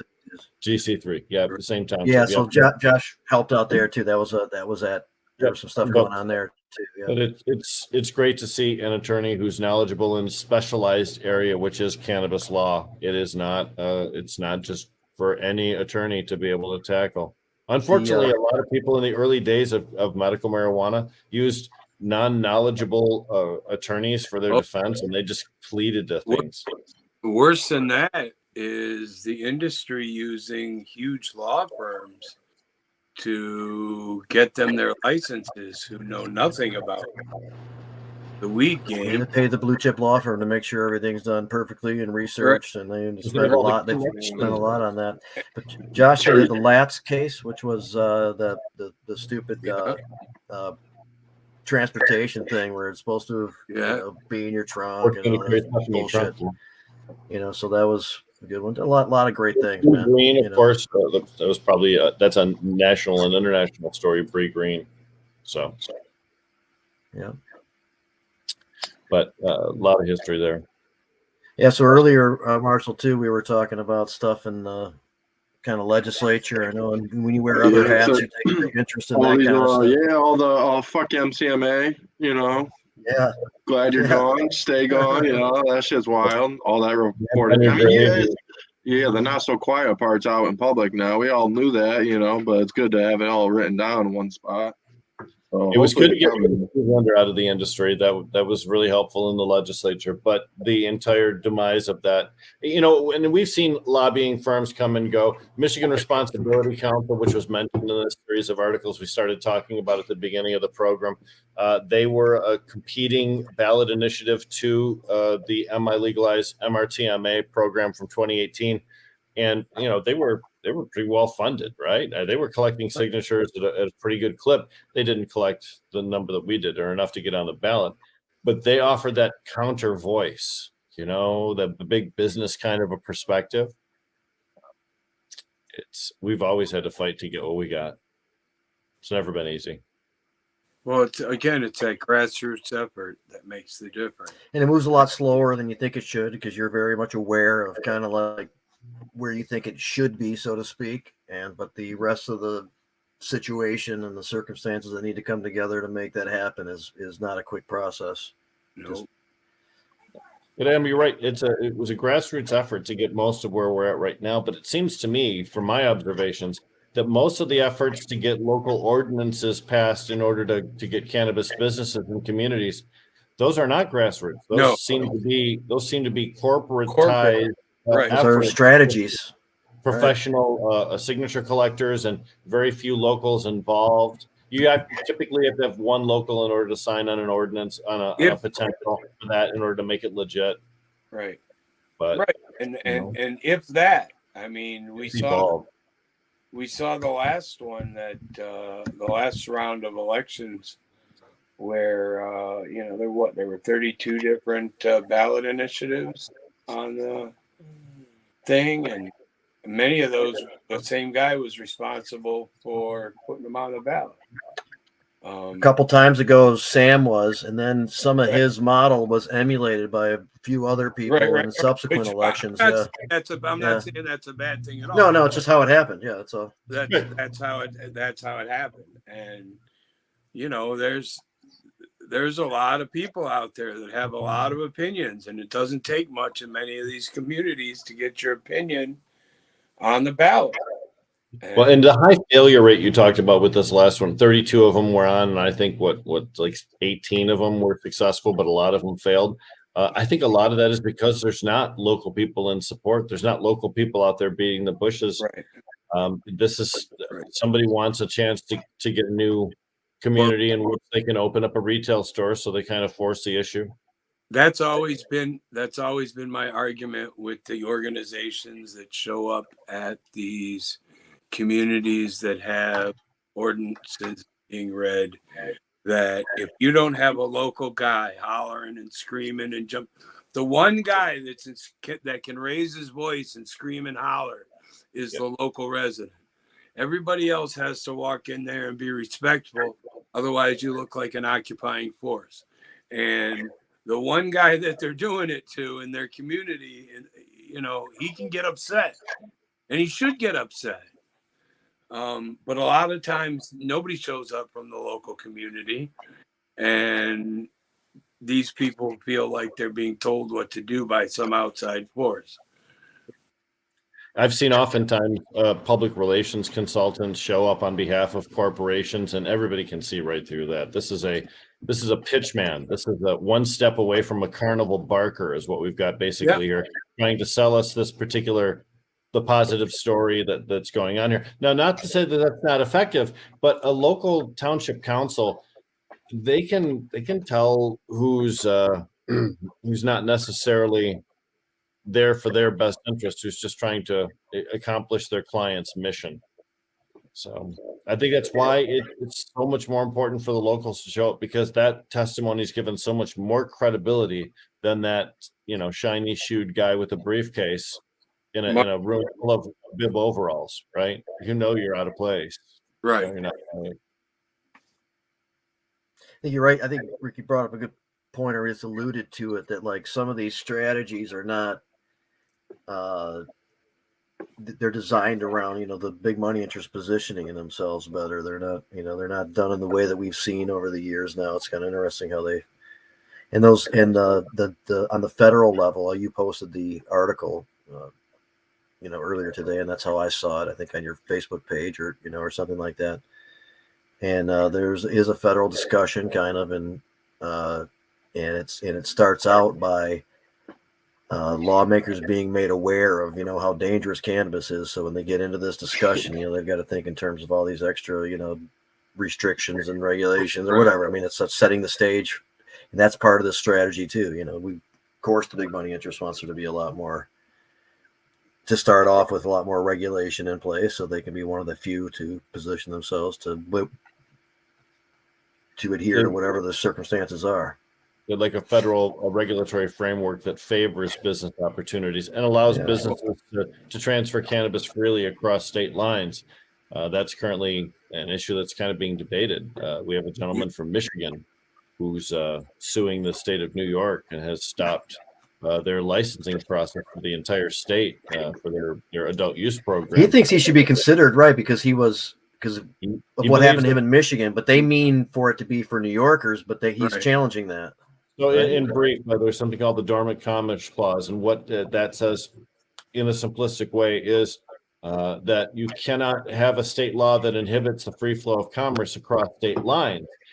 Cannabis, of course, not necessarily been considered that way because it's federally illegal to do that already. But the Dormant Commerce Clause says you can't institute a state law that discriminates against people from other states participating in your program. So when the state of Michigan has a residency requirement, it's possible that violated the Commerce Clause. New York has a residency requirement, especially when it comes to the social equity program. He has a cannabis conviction, a criminal conviction in Michigan. The New York program says if you want to qualify for their social equity program, the criminal conviction that qualifies you has to have originated in New York State.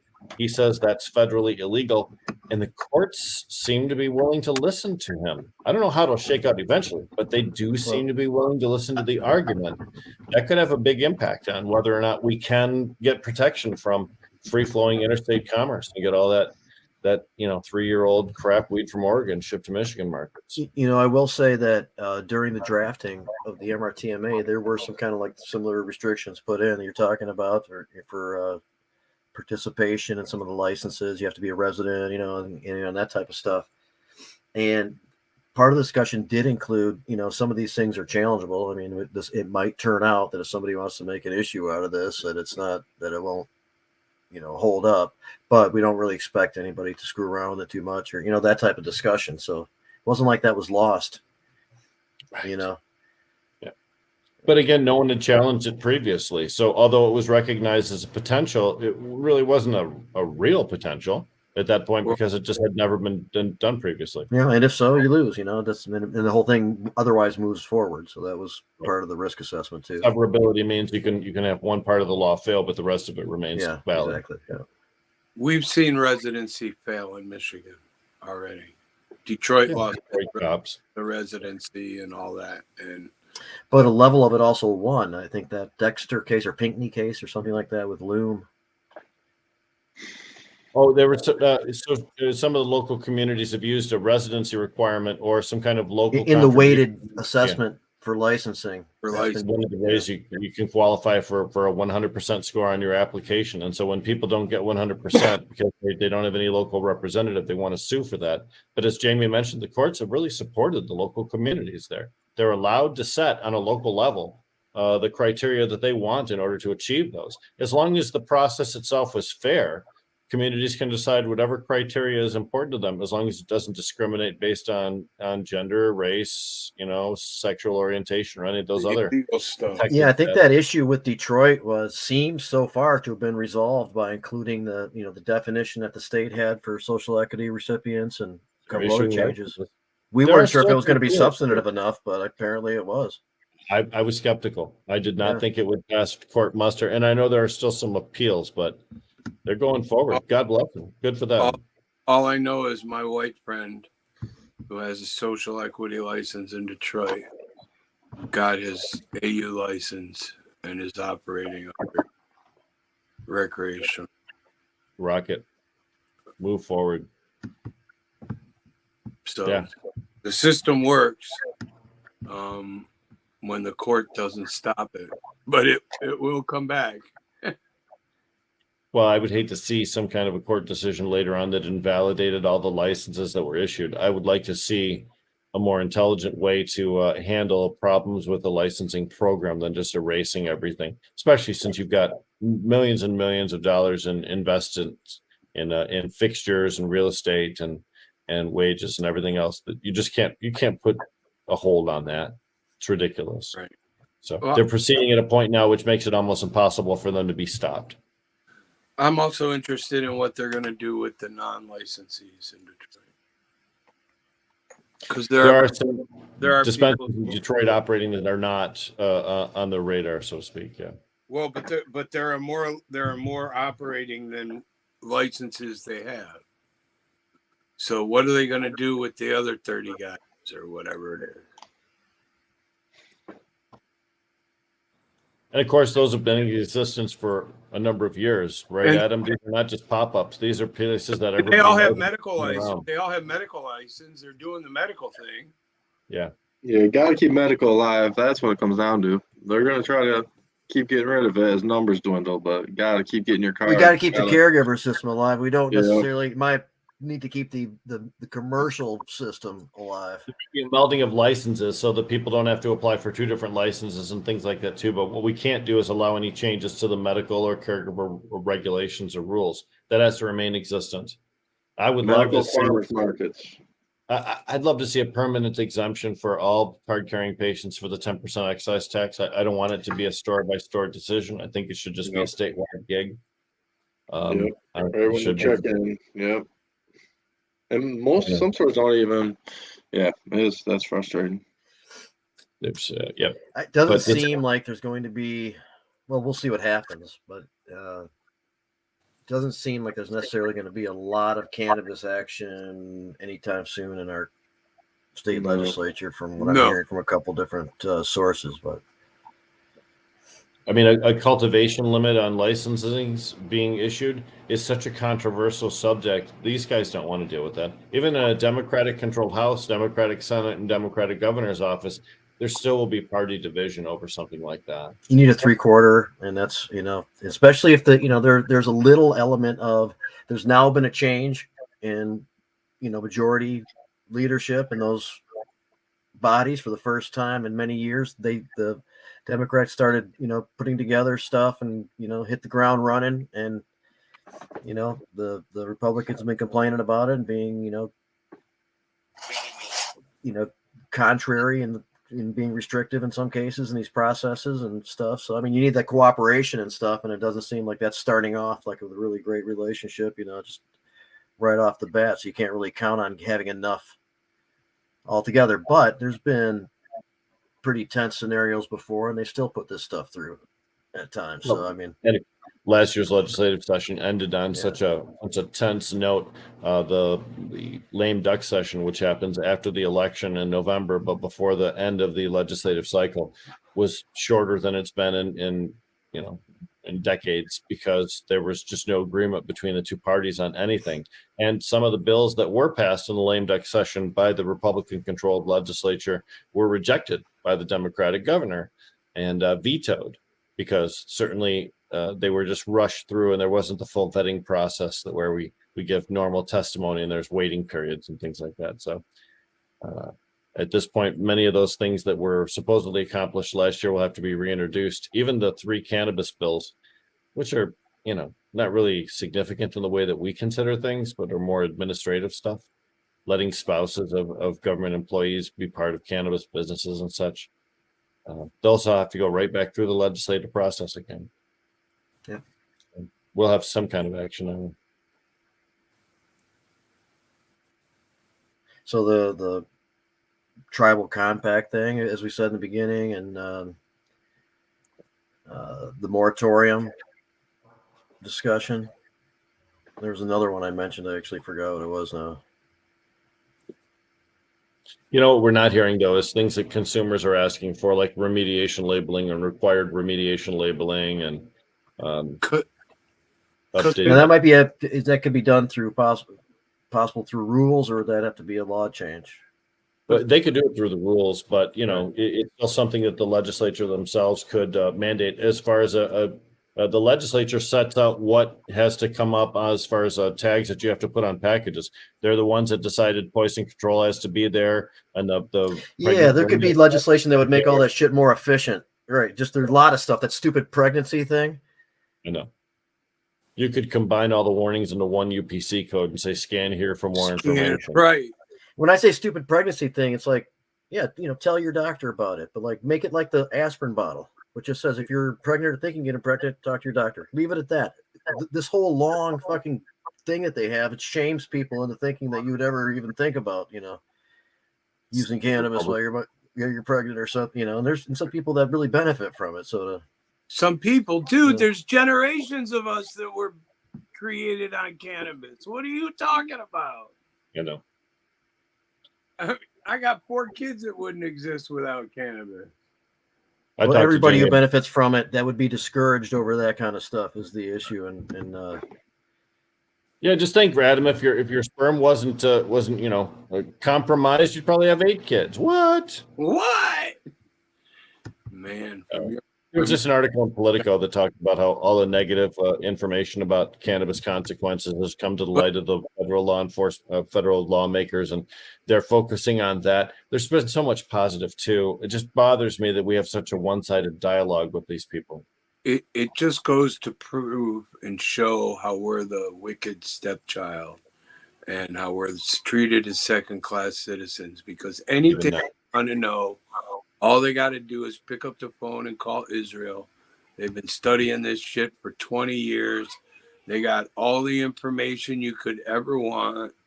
They've got the study, but the United States government doesn't want what we think we want them to want.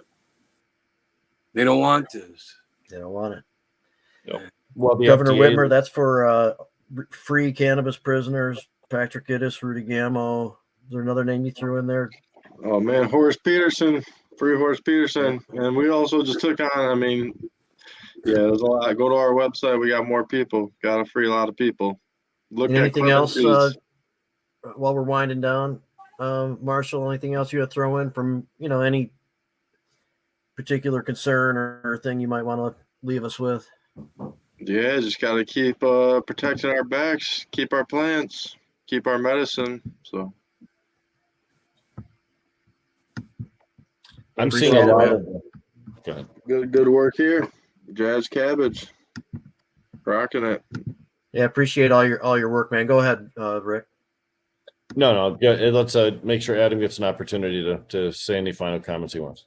Oh no, I just think that the whole expungement thing is a big deal. I would encourage people to get with any of these groups that are doing expungements or pardons. Glenn specifically, we're doing a fundraiser for Glenn at the Hash Bash Cup, and it's important. A lot of people don't understand how much damage that a weed charge, did. Kept them from getting jobs, kept them from all kinds of things, and you might as well get that stuff taken off your record. Josie brings up a lot of different things, and I've seen people post recently about their participation in the daddy-daughter dance, and that's something that felons can't participate in. Some places. Yeah. it's something that getting their records expunged allowed some people to be able to do that again. So just stuff like that. So yeah, I agree with you, Adam. People should see if they can do something about their record with these opportunities that are now out there. Still need to make them a little bit better. Run for elected office, city of Lansing, you can't be on the city council, so it makes a big difference. Thanks, Red Setter. Michigan Bros Grow Show. Red Setter's Ounce is a great show. Plus, he does a couple other things. Polarity Science, and gets into a lot of different good discussions and stuff like that. Adam was pretty hurt, so I'm happy that you apologized, Richard. Seems like he was kind of distressed. But, anyway, I appreciate Josh coming on. Let's go have Latrish and Tanya. Baby Anna. And Baby Anna. That was very cool. Didn't see him again, but we'll be back again next week. And otherwise, Rick, if you don't mind closing us out. I think that was a good show. Thank you, Jamie. It was a good show. We talked about a lot of different historical things about how people have been helped in the past. And we talked about some of the current campaigns to get people some assistance right now.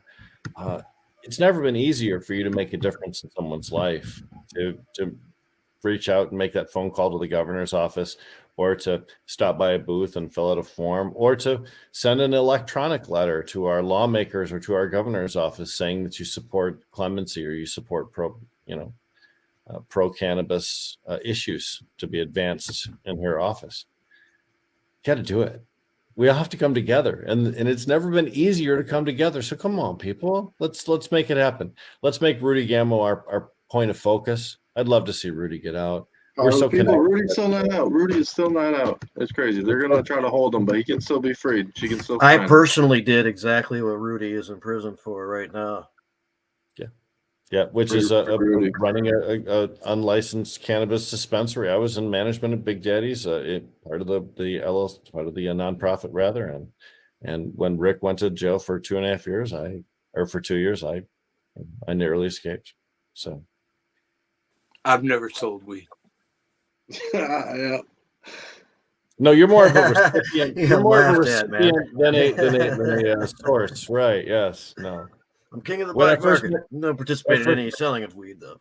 Adam first met Adam. Adam's sitting at a table at a place at Cannabis Council, and his sign says something about leave tributes here, and I did not understand what tributes meant, but it's people that bring cannabis and say, Adam, love you, dude. Here's some weed. Hey, hey, deservedly so, man. You should be supporting cannabis. Well deserved. I gotta get some dinner. Peace out, fellas. Thank you. All right, guys. Take care. Thanks a lot, everybody.